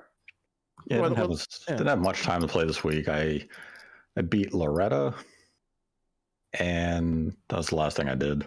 Okay. I mean, that's good. It's a solid game right now. We talked quite a bit about Elden Ring already. What do we still got to talk about one other thing with you, Nate, that I was curious about. But we did talk about that Nintendo Nvidia leak a little bit. Mm-hmm. I figured you wanted to touch on it somewhat because it'd be an interesting voice to hear from you, because I do know you have a video coming up at some point about this whole thing. I don't know if it's this week or what, but you got some business to take care of. I know, because I saw that leak and I was like, well, there's DLSS. I'm sure Nate's tweeting about it. Yeah, the leak kind of, confirmed stuff that Bloomberg and myself had been talking about in 2021. And I have numerous comment sections where people called me a liar, and oops, looks like it was accurate. Shocking. It's almost like sometimes, dev context, what they're talking about. But Nate doesn't forget. He's got a list too. Comment section certainly don't forget. They just log the receipts for me, like a CVS receipt. It's miles long. But yeah, I have a episode hopefully coming up next week. I've been talking to numerous contacts and sources since the leak occurred, and have a lot of information to go over in the upcoming episode. Interesting. Okay. I'll keep an eye out for that one. How you feeling right now? You feeling good? Yeah. Okay. Good. Pretty good. Okay. A bit of a turnaround from last year with the 7-inch OLED. Hey, as we said at the time when the OLED was revealed, this was not the hardware we were discussing. We were talking about something else. Interesting. And look at the leak came out with something else. Yeah, NVN2 from Nvidia. Yeah. Mm-hmm. Okay. We'll keep an eye out for your video there, Nate. I'm curious what you have to say about it. Lots to go over. It would be it's going to have the information people are looking for. Okay. Like what more, I guess, a slightly clearer view as to what exactly we're looking at with the NVN2 leak. Yeah. Okay. Cool. Clearer view, additional details, stuff that hasn't been reported elsewhere. So some exclusive information. It'll be a good video. But good things take time. Sure. Okay, cool. We'll keep an eye out for that. I'm glad you're here though too, Nate, because there was another topic I wanted to bring up, because I feel like you may have a little bit of insight or at least some thoughts around it. Let's talk about Babylon's Fall. What a disaster it is. Yikes. Reviews finally caught up to it, by the way. No one wanted to review this thing. I think Max was the only one that reviewed it for a while. There's a free demo. No one was playing it. It's crazy. But I heard you played it. I did play it. All right. That's unfortunate. I did play this thing. All right. And I died in the game, and I just like, yeah, I'm fine. Okay. Like I gave up after that. This game is really bad. And I kind of, I don't know. I feel like Square is to blame on this one. Yes. It's a combination of the two. It's Square. What your game was originally pitched to be was completely changed due to Square's direction. It wasn't what like it felt like. yeah, it wasn't like Platinum all of a sudden just sat there and said, "We don't care. Let's make the worst game we can." It was under Square's directive orders. They wanted to make this a live service game with more of this multiplayer, component. So that single player idea that we had originally seen was scrapped, and we got this terrible shell of a game that probably should have just been canceled. So my issue though isn't just that there's a lot with this game, by the way, issue wise, but like even the controls are bad, and that's something I expect Platinum to at least get right. Yeah. Like, so let me paint the picture for how I was fighting in this. In like the second battle of the game, it introduces a whole element where you have weapons on your back and they control independently from your character, which is like, oh, okay, so I can have a shield over here, I can swing over here, and then my character me doing stuff. Great. And they're like, all right, so L1 I think is lock on. You have to hold it, by the way. I didn't go into the settings and look because I just stopped caring after a little while, but like you hold L1 to lock on. You have to then let go of L1 and press it again to try to lock on to someone else. You can't like, Elden Ring will click lock on and they can move. Yeah, you just kind of move the right stick around to switch between them. Not the case here. R1 is dodge. L2 is use the left weapon on your back. R2 is use the right weapon on your back. And then you have a triangle and square as light and heavy combo, and then cross or X is jump. So you're like doing this whole thing going on while you're trying to fight, and it is just a disaster. Like I was getting crossed up the entire time just trying to play the game. The controls weren't good. Visually, I mean, I thought there was something wrong with my PlayStation. Dang. Yeah, a lot of things went wrong with this game's development.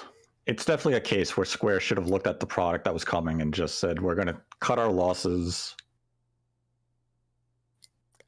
But they brought this terrible product to market. All right, Nate, let's cut the BS. What's going on at Platinum Games right now? Yeah, clearly there is an issue there, right? Like we can say yes, Square Enix was responsible for this, and look, you're probably right. They probably took the game that was originally pitched, they completely just gutted it and drove it into the ground. And Platinum turned around and said, we have no passion and interest in this game anymore. You've just completely destroyed the original thought process and concept for this game. But with that said, they still got to make games and do them to the best of their ability. So what's going on at Platinum? I'd look at Babylon's Fall basically as any of the Platinum licensed games. Look at the Transformer game, the Ninja Turtle. What was it? The not Avatar. What was the other one that's like a spin-off of Avatar that they made? Oh, it wasn't Kenna, but it was something like that. Yeah. I can't think of the name of it. Is it Korra? Korra? Is that it? Yeah, it's something like that. Yeah. I know what you're talking about, though. I know what you're talking about. I know which game you're talking about, Nate, though. You're right. I get what you're saying. They weren't great games either, and a lot of that is due to budget and time. In the case of Babylon's Fall, they clearly had time. This game was announced several years ago, but it appears that Square just kind of kept slashing that budget. Square wasn't investing to make this a big project, so why should Platinum care? If your publisher doesn't care, why should you as the developer care? You're going to put out the product that you can based on the budget, the resources you have, and when you continue to see your vision be stripped, this is what you get. Well, I can, in a vacuum, I can say, yes, I agree with you. But what about like Soul Cresta? That's another game that is below the quality of Platinum that we would come to expect. It's quite abysmal, actually. Right. I've played it on the Switch. I think it's horrible. I mean, there's clearly something more than just, they just messed up on one game or something because of the publisher. I think that's the thing with Platinum is that Platinum, they have one legendary A team. That's the Bayonetta. That's that tier team. Bayonetta, Vanquish, those type of games. Everything else outside of that specific A team has generally been okay to average. Who worked on Scalebound? Was that their A team? That would have been their A team because that would have been headed up by. Gosh. Oh, no. Yeah, that would have been a Kamiya project. So that would have been an A type effort. Even like Nier. So Square knows the talent that is at Platinum when they put out Nier. Yeah. And it was well received. Huge sales. Best of the series ever sold. So Babylon's Fall just felt like, I think it was a misdirection by both fronts. Platinum had no passion. Square I believe Square had a different vision for this game. Because when you look at the characters, the setting, tell me that it does not have a near quality to it. Okay, so the characters look like they're from a PlayStation 3 game. Just like outright. Yes. Yeah. And every chance. All right, so the first thing I do, by the way, when you start the demo, it asks for your Square Enix account. You can't go past it without that. So I was like, I feel like I have one, and I did. I think I used it with like, it might have been Final Fantasy 11 or something. It was a long time ago, but I had one still, and I signed in with that was fine. And then it goes to a menu where it's like, check out all the news, the season pass, there's so much stuff when it comes to like microtransactions and like everything to throw on top of the $60 purchase, by the way, for this game. And in my mind, I'm like, all right, it's a live service game. What do you need? You need concurrent players, right? Yeah, it doesn't have those. 650 concurrent players on launch. Yeah. That's it. Right now, there's 633 players on Steam. Everything about this game leading up to its launch was horrendous. There was no positive hype surrounding this game, especially after it was shown at E3 and everyone's like, ugh. And then we saw it again. I believe was it at the Game Awards we saw it again in the pre-show? You know what the problem is? There was zero pivot from Square. This should have just immediately then been like, this isn't working. We have all this stuff in here to try to create money after the fact. It's going free to play. It's a free to play title now. Yeah, they should have gone free to play. And when we look at what Square's Game Pass efforts have been, I wouldn't be surprised if we see Microsoft drop them a bag and throw this on Game Pass one day. Might be a year down the line, but I wouldn't be shocked if that ends up happening. But this is a project that really never should have come to market. Or if it was to come to market, it should be free to play. And I mean, this is their Balan Wonderworld, The Quiet Man release of 2022. I don't know if I'm Microsoft, I don't know. I'm like, maybe you can keep that one. I was going to say what Nate touched on. Not all games have to come out. You know, you can work on something, but you know, maybe it's just a better move just to pull the plug on it. Where's Deep Down right now? Like another game to evolve into something else later on. You know, you don't have to completely scratch. It's true. You're right. Yeah. Put it on the shelf and wait and see if you have better ideas come. Maybe Square comes in with more money and resources where they can really develop the idea into a full-fleshed great concept. But another game that, honestly, if the rumors are true, I think the game should just be canceled is the Quantic Dream Star Wars. If this game is still 5 to 6 years out, we talked about that 2027. Yeah, if you don't have employees to develop the game and you're 6 years out from a potential release, I would cancel that deal. Why did they want to talk? Why did they? You know what? I guess they did because they wanted to try to get employees. Yeah. If I were the publisher, I'd cancel that deal, saying no. How can we greenlight a game where you don't have employees to make the game? We're not going to continue to give you tens of millions of dollars when you may not even have a product for us at the end of this decade. But like going back to Platinum, I mean, honestly, the game probably had to come out because I'm sure there must have been something in Platinum's like the deal that they made where it's like it has to come out for X amount of money to be transferred invoice. So that's all I can think of as to why this game is seeing the light of day right now. But if you're Platinum, that's your latest offering.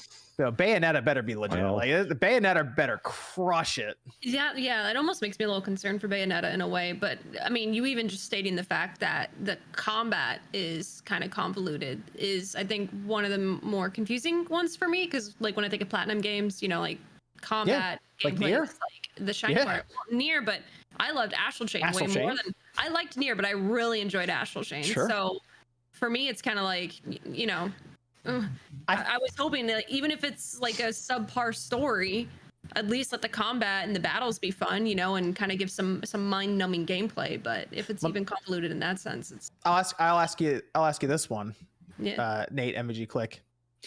If Nintendo was making this with Platinum, would it have come out? Take the live service up, just the quality of it right now. Would it have come out? Or you think Nintendo would have been like, no? I think Nintendo would have stopped it. Yeah, I think they would have put the kibosh on this product. They would have looked at it and said no.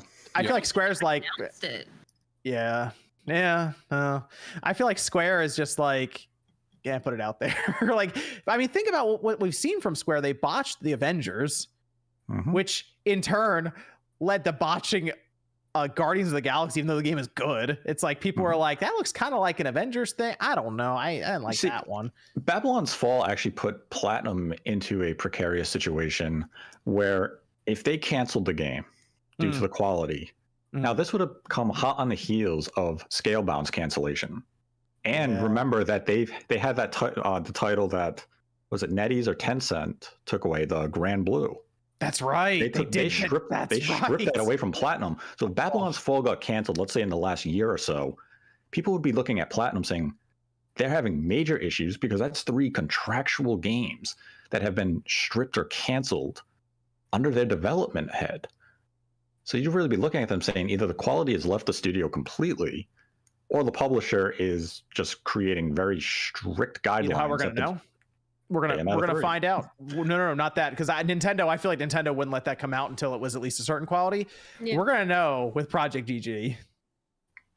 Yes, because that is all Platinum. They have no one else to blame if it comes out and it's a Babylon's Fall, because it sounds like they're gonna try to work in live service elements. So it's I mean, Soul Cresta just came out and it was not the quality you would expect from Platinum, as NVG mentioned. Yeah. And that's their first self-published game since The Wonderful 101. And you're charging $40 for a shmup. And the pricing already feels kind of insane when you look at it that way. Of like, I enjoy those type of games. I enjoy that genre. That's a lot of money. I could give it a pass. I mean, it's got Yuzo Koshiro doing the music, obviously, from Streets of Rage 2 and 3 and that stuff. I mean, it's got a pretty good overall. The package is good enough, I'd say, for $40. But that's only if the game was actually good and you could play it properly and it actually looked good. Yeah, I mean, it kind of sounds like with it being a live service, they're kind of. I feel like it almost. Maybe becomes like a No Man's Sky kind of situation, you know, where it's like, oh, let's just get it out now and then it'll get better over time. But I don't think necessarily that should be like the kind of service or quality that we should encourage. Do you know what? Well, do you know what the worst part about this? And the reason I can't compare it to No Man's Sky though is because Babylon's Fall came out and just no one cared. At least No Man's Sky had a reaction. Just no one cared about Babylon's Fall. Also, No Man's Sky was kind of that studio's, but No Man's Sky was that studio's opus. They had to make it work, whereas Platinum can basically just be like, oh, we got these other projects, let's just go do them. Dude, we had to wait days just for Metacritic to get enough reviews to score the thing. Like, there's 650 people playing it right now, and it's a live service game with a free battle pass and a paid battle pass, and then a shop, and then a $60 price tag, and it's like, I don't know. This is I don't think this thing's making it to season 2. Probably not. I mean, that's where I've there's definitely blame at Platinum for the state of the project. But at the end of the day, the publisher is the one who puts forth the money. The publisher is the one who checks on the status and the quality of the release. So this is Square Enix's blunder. I have to put it more on Square because they messed up the Avengers to the point where Crystal Dynamics is working for Microsoft right now. Yep. Like, dude, what is going on at Square? I know we're talking about Platinum because, I mean, let's be real. Someone's buying Platinum. Like, I don't see any future right now for where Platinum remains independent at this point. I mean, that's interesting you say that. You know, I think you're right. I think Platinum is probably looking for a buyer and they probably will get bought. But, you know, there was that comment from, I think it was Camille, maybe the CEO, that said, you know, we don't want anyone to come in and really like change us too much of the way we do things. Yeah, the perfect buyer for Platinum is Tencent. They need an external investor like Tencent is to Epic. You can keep your work culture. We will inject you with funds. Just do as you operate, and we're going to be hands off. But as much as I hate that, but don't they need a bit of a fire lit under them, Nate? Like to actually start, you know, producing quality releases one after the other like they used to. Give them a rubric at least. Yeah, I'm not saying completely restructure everything, but you know, they need like a bit of a kick in the pants, it seems like, at least based on what we've seen, you know, from the quality of their output. Phil's got to back up the truck. That's what has to happen. Back up the truck, Microsoft, Phil. I mean, money is a great incentivizer, but it's not necessarily going to fix any, and I'm not saying there is, but if there's any underlying issues at the studio because, you know, morale is low or, you know, whatever, that's not necessarily going to address that problem. Let me ask you this. What if, all right, let's just say Microsoft buys them, right? They have a couple of teams at Platinum. They always seem to be working on different things. I almost wonder if they just work on too much at once. That's Microsoft shows up and they're like, we're buying you. Give me one good project. What do you guys want to work on? I mean, that's where the managerial failures of Platinum come into play, is that at the end of the day, they're a contract studio. They need as many projects under their helm as possible to keep the lights on, you know, in their offices. So they take on the projects of Bayonetta, Babylon's Fall, and that's why they're shifting into self-publishing, is because they want to be able to sustain themselves with their own projects without having to rely on Nintendo or Square Enix or Microsoft to come in with a big project for them to keep their doors open. Is a, you know, challenge, and we saw it with Bungie. Bungie is a very successful company. They needed external funding. They needed money to come from somewhere to allow them to operate and continue to support Destiny 2 and to make new projects. Enter Sony. They gave them the funding needed. They had almost 1,000 employees though. Like that's crazy. They have a lot of people at Bungie. Yeah, so I mean that makes sense with Sony, but Microsoft wants a strong Japanese developer who has a lot of experience, right? Studio. There's Platinum, and they keep saying, Phil, let's do this, let's do this, let's do this. Hey, that Activision Microsoft deal looks pretty good from over here. Like they keep doing that. So I don't know. It sounds like they would not mind sitting at the table with Microsoft and talking about it. Think they'll dust off that scale-bound source code and get it running again? Which version of Scalebound would we get, though? Well, hey, if it's only an Xbox Series version and PC, it might work. It seemed like that Xbox One was kind of in over its head.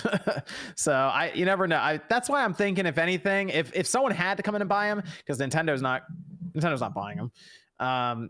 It'd probably be Microsoft. If I had to pick between a company, Tencent, Microsoft, go ahead, Microsoft. Back up the truck. Seth, I mean, that's where it would be a challenge, because if Microsoft does come in, they would likely keep them under an exclusive hold. Where if you had a company like NetEase, Tencent, they would probably still operate independent. So if Nintendo did come in and say, we want Bayonetta 4, there would be no obstacle to make that happen. Microsoft would say, it's probably the end of Bayonetta. One, it's Sega's IP. Sega just licensed it to Nintendo to hire Platinum to make the game. That's probably going to be cut off. I almost wonder if someone else can make Bayonetta. Like, is Platinum desperately needed for it? I like Platinum's combat. I feel like that's what Bayonetta is about. You know, like, it's not the story. Could Team Ninja come in and make a Bayonetta? I mean, we haven't seen Team Ninja really make anything of that genre since Ninja Gaiden 3 Razor's Edge. Yeah. Would you trust them? I would say Sucker Punch, but that's not doable. I mean, I feel bad that we even have to have the discussion of who should buy out who. Like, I feel like... Oh, I'm actually concerned that we might get to the point where Platinum is just like, it's either that or they're gone, or that's it. I know. It's like, over. I hate the fact that we have to have this conversation, because to me, it's just kind of like the evolution of the market of games right now, and like where we are. I mean, we talk about a bubble all the time, and I just feel like there's going to be a lot of conversation around Bayonetta either way, because we're going to look at it and we're going to be like, oh, this game's good. But if it's like a 8 or 10 hour game, we're going to be like, why did this take 4+ years to make, or something? You know, there's going to be questions for it. That's what Bayonetta is. And unless she goes like through the series goes through a transformative thing, like we're seeing with Pokemon or with Elden Ring, like that's literally my expectations for Bayonetta. Is this is going to be like a 9-hour game. And people, I feel like from what we've seen, might not even necessarily fall in love with it, because it might not even be our Bayonetta. It could be, you know, completely a different attitude from the main character. A lot of questions around Bayonetta. I mean, I think it's going to be good, but I think there's still going to be a lot of people wondering what even happened in that development. So yeah, we'll see. Hey, that's the next big release. Unfortunate though for Platinum, Square, and Babylon's Fall. Hopefully this doesn't destroy their relationship and they have something else with Nier in mind, or I don't know. We'll see. Evan, you got Discord question over there? Still got 2 left. Yeah. Okay. Cool. I feel like we get this question occasionally and we keep saying that it'll just never happen. At what point would Nintendo buy the Pokemon Company in the future? Nintendo is part of the Pokemon Company. The Pokemon Company is an external agency, if you will, that is comprised of Nintendo, Game Freak, and creatures. Like creatures. That creates the Pokemon Company. Yep. They would have to buy out like literal like positions in that company, which would cost a lot of money, and Nintendo probably doesn't care to, because all the games go on their platform anyway. So what do they care? Like, do you really think Nintendo wants to run the anime, the merchandise, The card all this other stuff, releases, all the of card it. releases. Yeah, They're probably like, you know what, that's- you guys deal with that. Yeah, that's why the Pokemon company was founded, is so they can deal with all the merchandising and other products, and Game Freak, Creature, Nintendo can focus on software and the games and the mascots. Yep. And you want to do the last one, Evan? Pokemon Legends in Spanish is plagued with curse words for the Latin American audience, who in the Spawncast is down to help continue to push for a localization now that Pokemon Scarlet, Violet are coming out based in Spain and Portugal. I think I saw a super chat with that too. Yeah, we've brought it up a few times that they're not great with Latin American localization. I saw that on, I think it was on Twitter too. People were like, I think it almost trended at one point. Are they with just all like of Google that. translating it? Well, no, they're using the Spanish translation, so there's like slightly different words in use, Yeah, and Spanish, it means obviously. different things. Yeah.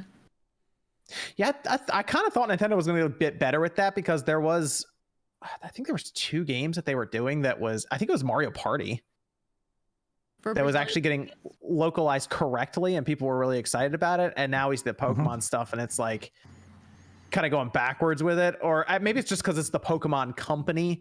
So like, I don't know, Nintendo may not have as much say in the localization for that. I'm not sure how that works. That's the only thing. But I don't know. I guess the only thing you really do is just put your voices out there and hope they actually see it, and they're like, wow, there are a lot of customers who would like this to be localized. Let's do that. Yeah. Let me go over to the super chats here. Hurt says Triangle Strategy Game of the Year. Parker Brown says 2 questions for the Spawncast. First, the best way in your opinion to play Game Boy cartridges on my PC with their save file. Second, do you think that PlayStation will ever get 1440p support? Sony doesn't seem as interested in it, just because their PS5 is supposed to be positioned next to their TV, and Sony TVs don't do 1440p. So that's probably very far down their list of priorities right now. I think 1440p is weird for televisions. I don't think. I mean, someone's going to tell me no, that doesn't make sense. But 1440p is kind of weird for just regular TVs. Depends, it's either 1080 or 4K. Yeah, it depends on the size though. But my 32-inch monitors look great in 1440. Mm-hmm. Oh, and then the Game Boy cartridges on your PC, the GB what is that? The Epilogue? Didn't you that cartridge reader thing? That would be the best thing. The Epilogue. They've been updating that as we've gone along too. So yeah, you can pop your Game Boy cartridge in, and it'll have the save file on your PC. It's kind of cool. And then you can back up your save file, and you can even put it back when if something happens to your cartridge or a different cartridge. So it's kind of cool. Jeffrey says, "Rip Switch Pro rumors 2017 and 2022. Hello Switch 2 rumors 2022 and 2025." Zoop says, "On an easy guided game driven by dialogue. Should I buy Triangle Strategy or wait for Rune Factory 5 reviews?" That's a good question. When's Rune Factory 5? That's out this month, isn't it? Yeah, second half of the month. Oh, I might wait for those. I might wait for the Rune Factory. I don't know. Triangle Strategy. People have been talking that game up. I haven't played it yet though. Maybe wait for Rune Factory 5 reviews. They're actually kind of different in terms of like their gameplay, obviously, but that's tough. Victor says, any Bluetooth headphones to use for Switch? I mean, it works with pretty much all of them. Mm-hmm. The sound quality isn't incredible for it though, just because apparently the type of Bluetooth audio they're using there. But I mean, it works even with like AirPods, and like Sony and Microsoft doesn't. So it's basically pick anything. Andy says, Elden Ring is my first From Software game and I'm loving it, but what is the point of not letting you compare gear in the shops? There is a way, apparently. Someone brought it up on my stream. There's like a button you can press and it does pull up comparisons. Oh, really? Supposedly. I still haven't done it. I'm going to check that out after the show. Do it, because when he told me it, I was out of the shop and I was like, do I go back and check? I really want to see this. I Live for Retro says, hey, Spawncast, not gaming related, but have you seen Batman yet? I have not. No, I do want to really see it though. It was good. Yeah. I liked it. Oh, good, yeah? Good. All right, cool. Yeah. Evan approves. It's like Batman like horse tranquilizers. No. My favorite Batman in comics has always been the detective that looks for serial killers, and that's basically this, which was this is the Riddler's part of it, right? Yeah, but he's more a serial killer than a supervillain, which is awesome. Oh. Okay, cool. All right. Monroe says, Jordan, best Pokemon Brilliant Stars pull. Okay, thanks, Jordan. Victor says, Doom or Doom Eternal, which is better on Switch? Doom Eternal. Doom Eternal. Doom Eternal. Although Doom 2016 does have the forklift made out of mashed potatoes. So I guess I go Doom Eternal though. Shadow says, MVG, why are developers not using FSR when it has such significant performance increases, reportedly 75% better from developer of Myst on Xbox X and Xbox S? I don't really know the answer, but I think, like everything that is, not baked into hardware, there's some implications as far as performance. I mean, there's some performance hit if you use FSR, of course, but I don't really know. Like, I will say that I don't know enough about FSR to really provide a good kind of response to that based on what I've seen to date. But I'm definitely going to start looking more into FSR and DLSS Upscaling techniques. Yeah. Okay. Derek says, from Elden Ring, what will we see other games use? Like mechanics? I mean, people have been pulling, different games have been pulling from Souls for a while. Like Jedi Fallen Order is a kind of a light Souls game. True.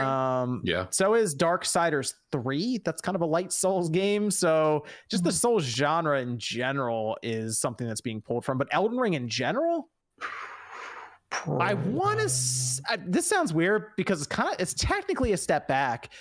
The way that they approach the open world with the map, where it's not necessarily go here and do this, go here and do this, like a checklist, and them creating this world that's more about funneling you towards your own discoveries. I'm trying to figure out how they've done it, but it feels like we all just walk in the world and find something without any real issue. Like, I don't know if people are probably going to examine Elden Ring heavily over the next several years. There's definitely I just feel like there are landmarks, there's structures set up. There like, are those structures, but there is some artistic direction of like having mountains kind of go together into a specific spot that makes you want to go there. Like, yeah, there's a lot of that. I feel like it's so subtle you don't even notice necessarily, but then you're like, oh, I'm at like this catacombs. Okay, well, let me check this out. And then it's like, I don't know, it feels like you just kind of traverse and just continuously find stuff and you're just drawn to it. It's hard to describe, but I think once people figure that out, that's what could find its way in other games. And Christabel says, March Madness in gaming begins. Good, if not great, games continue to come out. And please, gamers of all kinds, welcome back Jordan and Misclick. Riot says, shout out to Mr. Davis asking the real questions in the pre-show. Demi says, Quaxley is best. Jamilian with one of the little emojis there. Spyro says, where's Detective Pikachu 2? Winter 2023 release. Wish Jordan was here. Where is it, Nate? On that. Isn't Detective Pikachu 1 supposed to come to the Switch still? Maybe. I'll take your word for it. This is from Jairi says, Brazilians made national news asking for a Portuguese translation for a Pokemon game based in Spain and Portugal. It's not on Game Freak's list of translations. It's absurd. Help. Telling you, I making news there. I mean, I'm telling you, I think it's a huge demographic. I honestly am very surprised. I don't know if it has to do with cost or import or what it is. I wonder if it's just like general ignorance from Nintendo, just to be like, oh, there are two different languages. I wouldn't put it past them because I feel like Portuguese, specifically Brazilian Portuguese, is very overlooked. It's kind of one of those languages, like for a while, a lot of people I know, they don't even know what it sounds like until they actually have like learned it or like known someone who speaks it. Like, it could just be ignorance. It really could. I'm not sure if it's ignorance, because there has been a few cases where Nintendo has actually implemented Brazilian Portuguese in games, and one of the recent or upcoming games that will have Brazilian Portuguese is Nintendo Switch Sports. Yeah, but that could even just be like someone on the team like really pushed for it, that could vary. Is this a Pokemon company thing in general, Nate? Is that what you're trying to imply? It could be something that's just at the Pokemon Company International, where they're just saying it's close enough and they don't care. Ship it. And they're not going to invest the money to do an accurate translation. I mean, if people are vocal enough about it, they'll eventually acknowledge it. It's only going to sell 20 million copies, all right? But it just doesn't even make sense. I'm trying to break the bank here. It's just crazy to me because like the population of Brazil, it's an enormous country, and I don't think people realize how big it really is and how many people play the games there, and the hoops that people will jump through to get their hands on the games and the consoles, because everything is very hard to get your hands on at a decent price down there specifically. Yeah, but the voice is out there. Yeah. Get the petitions going. Yeah. Bronze says Quaxley is obviously the best choice. It has swag and class. Austin says, ever seen the Markiplier video where he goes through all the Pokemon and says smash or pass on each one? Also love the show and keep up the great work. I've not seen that video. What? Sounds like it would appeal to furries. Dude says, do you guys think we'll ever see Konami port forward legacy titles like Metal Gear Solid Legacy Collection, or is all of Konami's good titles doomed to fade away into obscurity? Oh, I had some talk for Konami on Friday because I was reminded What happened? that what happened to the Metal Gear Solid 1 and 2? What happened to all that? Wasn't that supposed to be coming back? Wait, did the domains expire though or something? No. Remember how they had to pull all the games off the they digital had to pull shops? it due to the historical context that they had in the files because they no longer had the licensing to use the footage and pictures from the Historical Society. Hey, you can look at the post. It's still up from the beginning of November, and it says this is temporary. We're going to get the licensing done. They'll be back in no time. Well, sometimes it takes long. I made sure Like 5 months. I made sure the clip in the Newswave had the specific date at the top right. 5 months. And that's why I said they're never coming back. You know why? Because all the shops they're going to bring them back to are getting shut down. So 3DS, right? All the PlayStation stuff that's going away. Like, come on, we know that. The only one that could come back to is the Xbox 360, the Xbox store. Otherwise, why would they license and do all that? Just remake or remaster the games if they really wanted to. It's never coming back. The Xbox 360 version of the collection isn't too bad though online, so Pretty good. might be the way to go. Just pick up the physical copy and be good. This is Demi Crow saying, need a moose as a Pokemon starter. Daniel says, I've been watching you guys for a few years now, and you guys have truly inspired me to start talking games. That being said, what video editing program would you recommend for a starter like me? For a starter? Oh, I use Premiere. I don't know if that's like, I would say, is Windows Movie Maker still a thing? Because I would start with something like that. But isn't there like a free editing? There's DaVinci Resolve, but that can be a bit advanced, but it also has some basics. What I have noticed on Steam specifically, they occasionally run a sale on Vegas from the year before that's literally like $20. Oh, yeah, wow. Vegas will have good sales. I will say Vegas is not easy to learn. No. You have to do a lot of like learning, a lot of tutorials. The manuals can be pretty confusing, but a lot of the functions, if it's on sale. Yeah, but a lot of the functions work through to Premiere because I started on Vegas when I had it, and then I moved to Premiere for the Newswave stuff, and then pretty much all the keys and everything were the same. So. I started on Windows Movie Maker, and then I went to not for real. iMovie still a thing? I think so. Shout out to Windows Movie Maker. I'm still pissed that VLC didn't release their Movie Maker. Like they keep saying they're gonna do it. Looks so good. And then I went to Premiere, which I like Premiere, but it's definitely not for the beginner. It's quite complex. Yeah, I would say if you start at Vegas, you're going to be learning difficult first, so it might get easier as time goes. So you start out at like a higher kind of like learning curve, and it goes a little bit down from there. It's up to you. Mobeek says, other than microtransactions and so on, my biggest issue is having to wait a half to 1 year to actually get a polished game with updates. They pre-sell a less than alpha version game for full price. Yeah, that seems to be happening recently.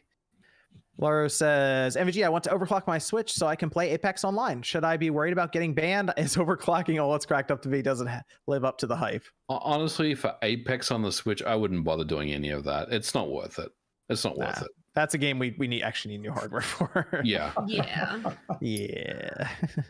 Georgie says, hardest boss in Elden Ring so far?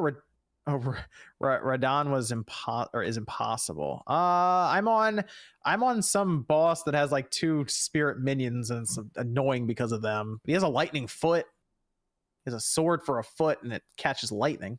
Honestly, I'm not at that point yet, John. But right now, I would still say Margit was the hardest boss I've faced to date.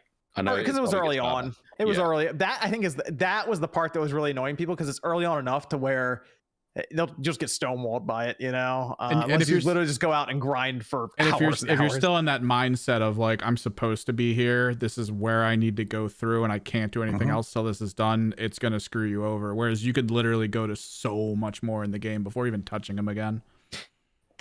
that actually wouldn't have been a bad spot to have an NPC or something meet you at randomly at one of these points and been like, maybe you should just try doing something else and come back later just to help people, because I think there are people just running face first for hours at this boss. So Sean. He tried to love Elden Ring. Okay. Mighty says, which console name was worse, Wii U or Xbox One? Wii U. Yeah, but only by a little bit. Xbox One was pretty bad. If you think about it, One's pretty bad. I kind of think Wii U because people thought it was an add-on to the Wii, and the U didn't help it any. Marketing wise, probably Wii U. Because people legit thought it was just the tablet, and they just had to buy the tablet for their Wii. What did people think the Xbox One was? A VCR or with television? And they thought they were going retro. Yeah, They thought it was some Kinect thing. Yeah, they did think it was a Kinect thing. And Kevin says, anyone see the Batman? If so, what did you think? Evan liked it. It was good. Veluxian says new Switch will come with 2 themes: basic red and basic blue. Moving up in the world. What the hell's basic blue? Well, we just have themes, white man. and black We're getting themes right now. Yeah, we're going next gen here. All right, we're getting themes. Catching up. Folders win. Hold on, folders. Never. That sounds like some 4chan stuff there. Folders. Now, what else are you gonna predict, Evan? What? Folders. Paulie says 2022 sequel game of the year: Silksong, Breath of the Wild 2, God of War 2, or Horizon 2. Oh, for just sequels, like which sequel you think will do it? Horizon's good, but it is that symptom of it's more Horizon, and I think that's why people were like, "Hey, this is good," but it's like then Elden Ring takes over, and it's like I'm gonna say Horizon 2 because there's no guarantees the others are coming out this year. That's true. That's a good point. That's a good point. Yeah. So I'm playing it safe. Horizon's actually out. Yeah. We'll revisit this though. I will say though, because I missed the week, obviously, that you guys were probably talking about Horizon, but you pretty much have to be really invested into the Aloy's story and into the actual like lore. You really have to sit through all the conversations in order to really kind of grasp everything that's happening in the game and have it matter to you. If you really don't care about the lore, it's almost like a Mass Effect game in a way, minus the reputation choices. If you really don't care about the lore, if you don't care about how Aloy personally feels, a lot of people are not gonna care for Sean it. was screaming at his TV.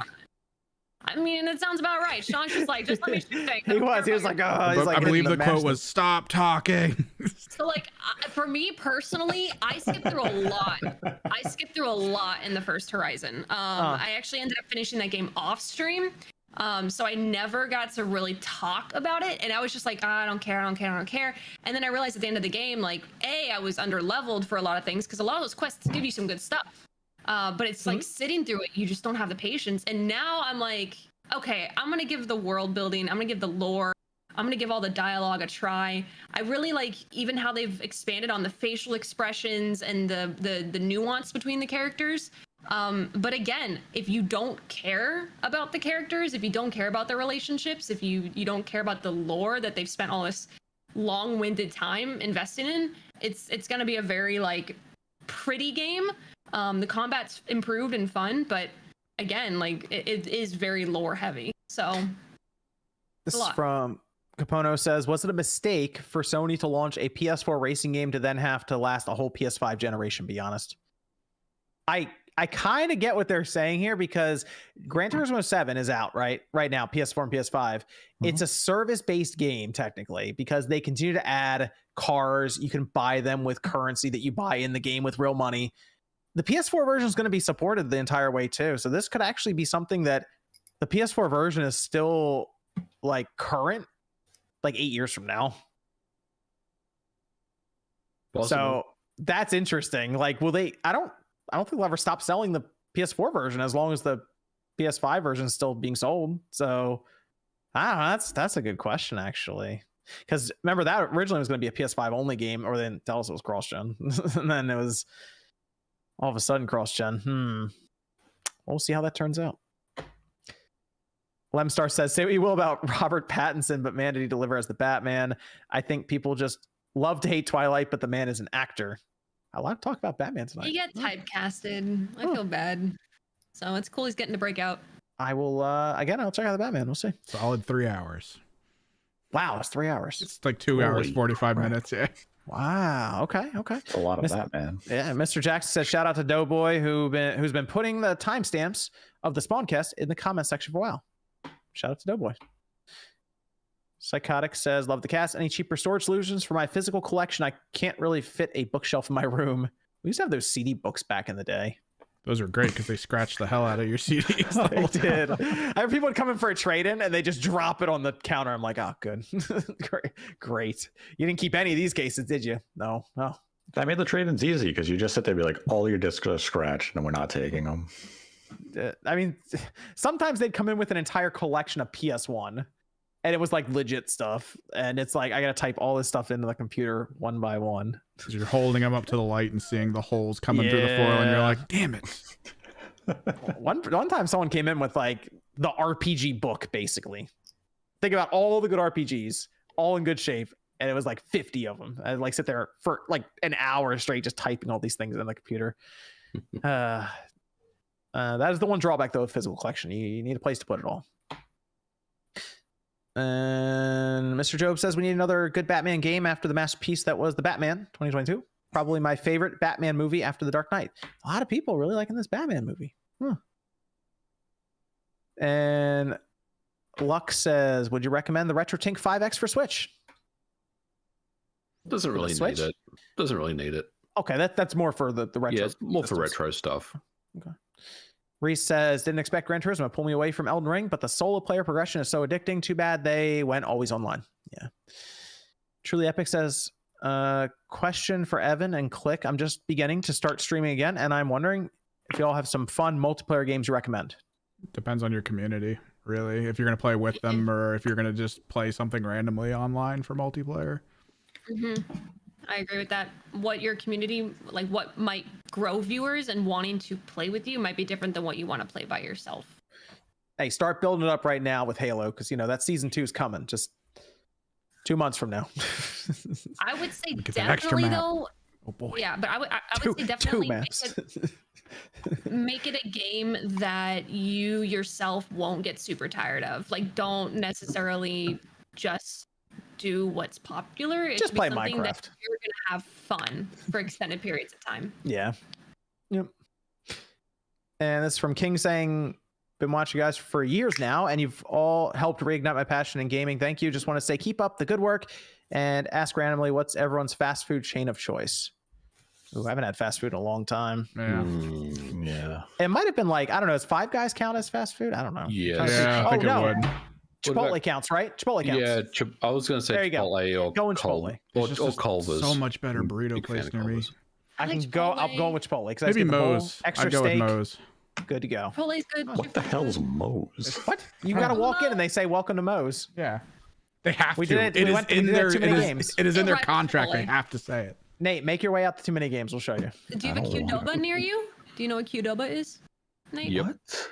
No. Okay, never mind. There's Nate lives nothing under a rock. Hispanic of any kind near Nathan. Gosh. There's a lot of Hispanic restaurants near me. They're just not franchises. They're independently owned and operated by authentic people. Yeah, you got the good mom and pop places probably. Yeah, we don't have. I'm not going into Moe's, and the guy cooking my food. The name is. Hey man, I only Bill got 30 White. minutes to eat when I was working at Marshalls and Home Goods. That was right there. The only Moe's I know is Modell's, and it's a sporting store in New York. I bet there's some good wiener joints over there, Nate. Yeah, they are. They're called New York Systems.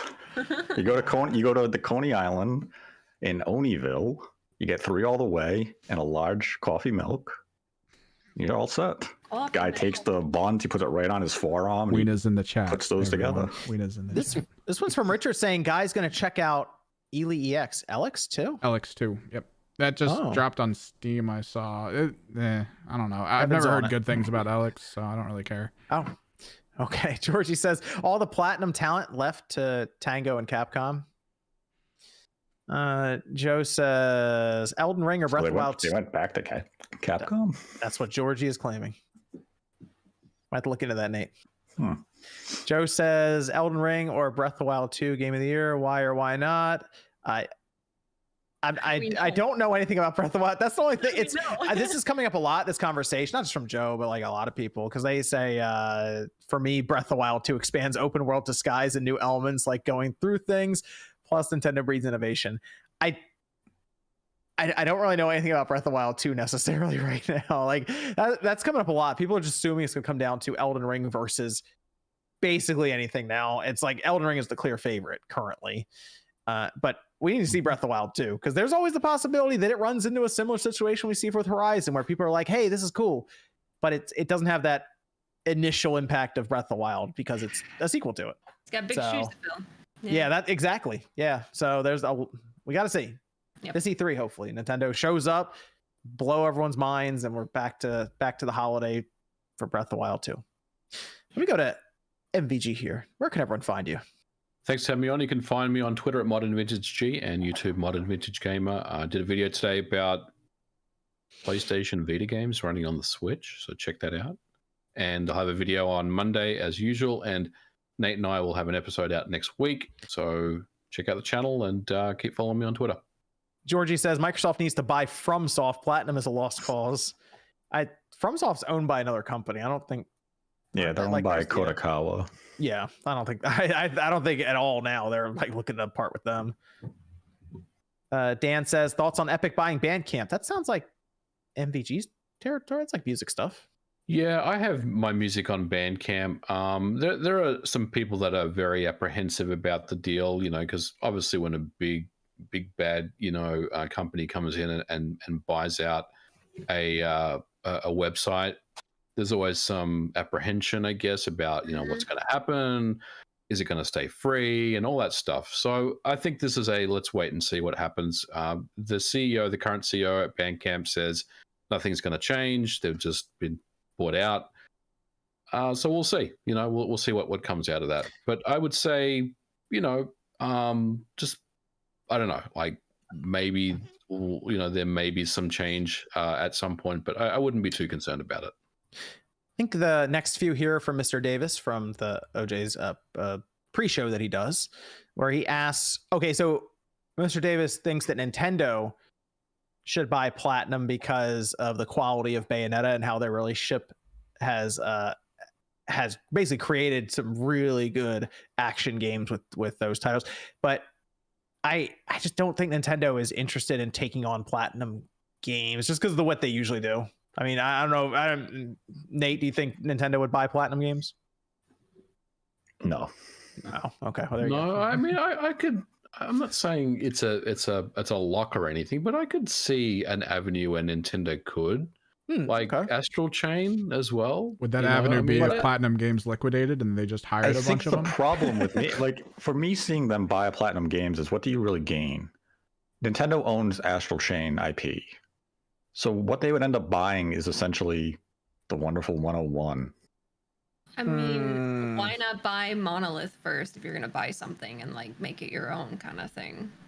Guarantee it's just for you. Part of me is at the end of I feel like it'd be a huge hit to Nintendo if Monolith got taken out from under them somehow. What with Platinum, I guess technically they have Astral Chain. They have the partnership with Sega for Bayonetta, right? They could do that. Mm-hmm. And then maybe they make another original IP or something. I think they could find stuff for Platinum to if they really wanted to bring them in and didn't want to lose them to maybe Microsoft. Maybe they're well, hold on, Platinum works on some of these games that we would like to continue selling and making more games for. I think my concern if I was Nintendo is that just because I can buy this company, but if Kamiya decides he's fed up with the way Nintendo wants the management, he leaves. Now some of the team leaves with him. So now I'm left with a shell of a company. The talent has left, but I get to say on my roster of studio owns, I have Platinum Games, which is the equivalent of NST. That's what I think Nintendo would rather go look for a Team Ninja or something to make Bayonetta rather than buy Platinum and ensure that they have them for it. Because I feel like Nintendo thought they could make a Metroid Prime. You don't think they believe they could go to Team Ninja and get Bayonetta made? Yeah, that's the thing. I think Nintendo likes to look for companies to make these contracts and deals with and partner with. That's why you see Koei Tecmo get so many of these titles, like the Fire Emblem Warrior games or Hyrule Warriors and stuff like that. Is they like to partner with these companies instead of outright ownership. And that's where Platinum feels as though they fall into. They're a good company for Nintendo to make these contractual agreements with for various projects, but outright ownership, you now take on a lot more overhead. You have to cover all of these salaries for these employees. You're responsible for the real estate that they're making the games in. There's a lot that comes with full ownership, and I don't know if Platinum is really the type of company that is in Nintendo's radar for ownership right now. They're just a very good company to come to with various partnerships for games when it suits Nintendo's, needs and requirements. How did games like Nier sell in comparison to like Bayonetta and Astral Chain though? Nier was like Automata 10 times massive Bayonetta. numbers. So, like, yeah. I mean, I feel like that wouldn't even necessarily be the optimal choice per se. Yeah. Well, I mean, it depends I'm not sure what the contracts are, but I assume Bayonetta's contract is decent for Platinum with how much time they're taking with it. So, Well, yeah, I mean, Bayonetta would be dead if it wasn't for Nintendo. yeah. So, Yep.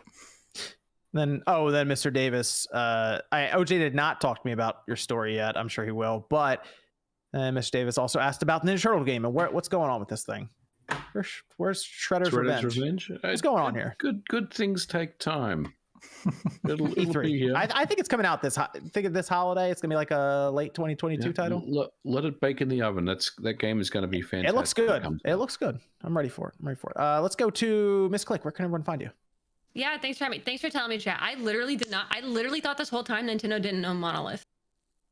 Oh yeah, they own Monolith. They have like massive buildings and offices they moved into Nintendo's like offices and stuff. I literally just like my mind was shattered because I was like, why haven't they at this point? But that makes sense. So thank you, chat. I appreciate it because these guys didn't tell me.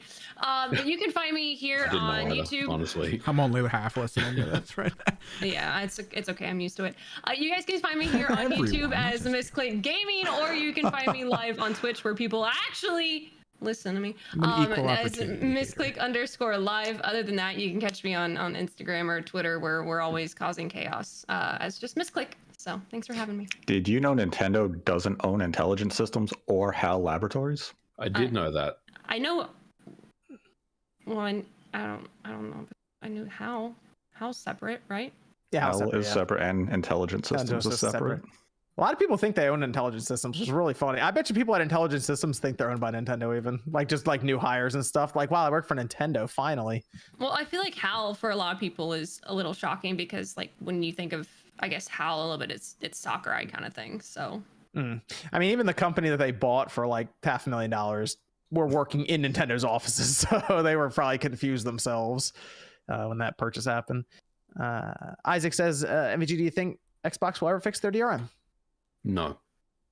There you go. Mark says, Aloy, hey, Don Matrick, 6 years too early, huh? He was the man. He knew, and everyone yelled at him and pushed him out the industry. What other ideas he has? # bring Metric back. No. Hey, the visionaries, you got the modem in the Dreamcast, the original, the handhelds with the cartridges for the Game Boy, Don Matrick with the DRM and the always online. Wasn't one of Matrix's ideas that we could just put a disc in the system, take it out, and not have to put it back in for like 2 months? Yep. I actually wouldn't mind that idea. I know. I thought that was an idea that the media was coming up with, and it got spread around so much that they thought he said that. I think it was something weird happened because their messaging was so poor that like interviews were happening and the wrong information was being given out left and right. Wouldn't you actually like that since we installed the game anyways? But who wouldn't like it? The third parties. They'd be like, well, hold on a minute. You can just pass the disc. Wait a minute. You beat our 2-hour game and you just rented the game and returned it. Like, per apartment complex, completely fine. Someone in the chat saying he didn't understand gaming. He absolutely understood gaming way before everyone else did. This is where we are now. I'm telling you, he knew what he was doing. Technically, he wasn't willing to keep things going there. He was like, he got a better deal and he was out. He's like, I'm out. Sometimes an idea is also just a little too early. The industry wasn't ready for the ideas yet. He was 10 years too soon. So the industry reacts the way it does. And then 10 years later, it's like, you know what? That idea isn't terrible. And then, actuality, but it happens in every industry. And I mean, let's be real. Sony just slapped them around. Like they did the whole thing where they're like, "Here's how do you let people borrow your game? Here it is." And it's like here's there. Unless it's Gran Turismo 7, game. you have to connect to the no. So do you think the television Amico will be good in 10 years, Nate? No, I don't. Did anyone really think that system was going to come out? I looked into the system more this past week, and I'm glad I didn't cover it at all because this thing's never coming out. The real question, MVG, is will it be out in 10 years? No. No. Let me ask you this, Television or MVG. Silent Hill? I'm gonna ask you one thing about the Amico. You're a developer.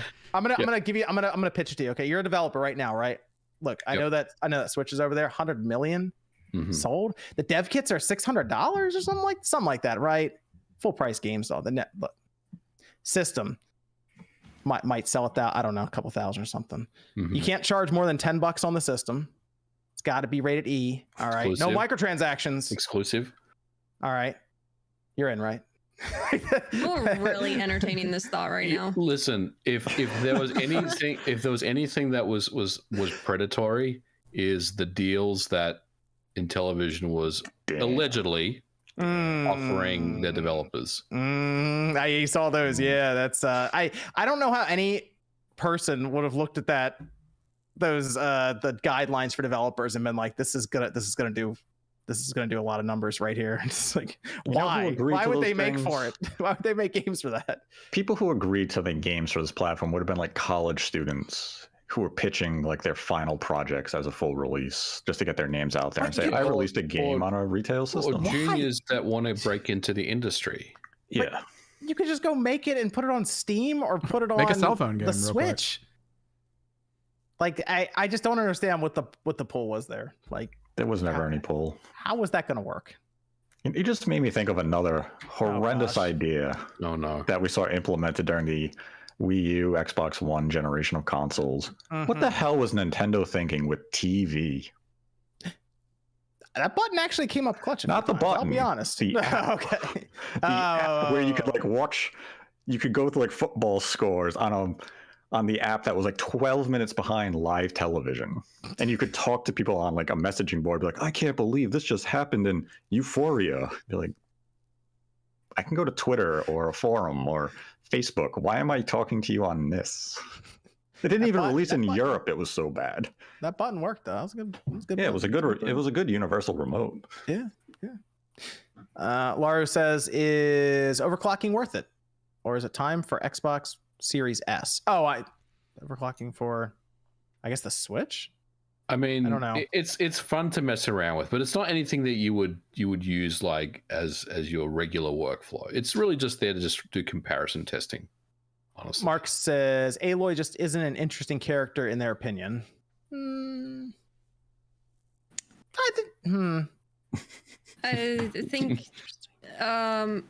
think there are a lot of interesting uninteresting people in the world, and you don't have to interact with them if you don't find them interesting. So I think that's okay. She had opinion. Some of her backstory. No, some of her backstory is interesting. I did lose some interest in the first game, though, I'll be honest, but that's because they made me walk into a room and scan 12 things. I'm like, what is this? What's going on? It gets crowded very easily. There are a lot of different like regions and characters. Like I'm even re-meeting some of these characters in the second one. I'm like, to be honest, I barely remember you, or I didn't even do your side quest, so I don't even know you. Yes.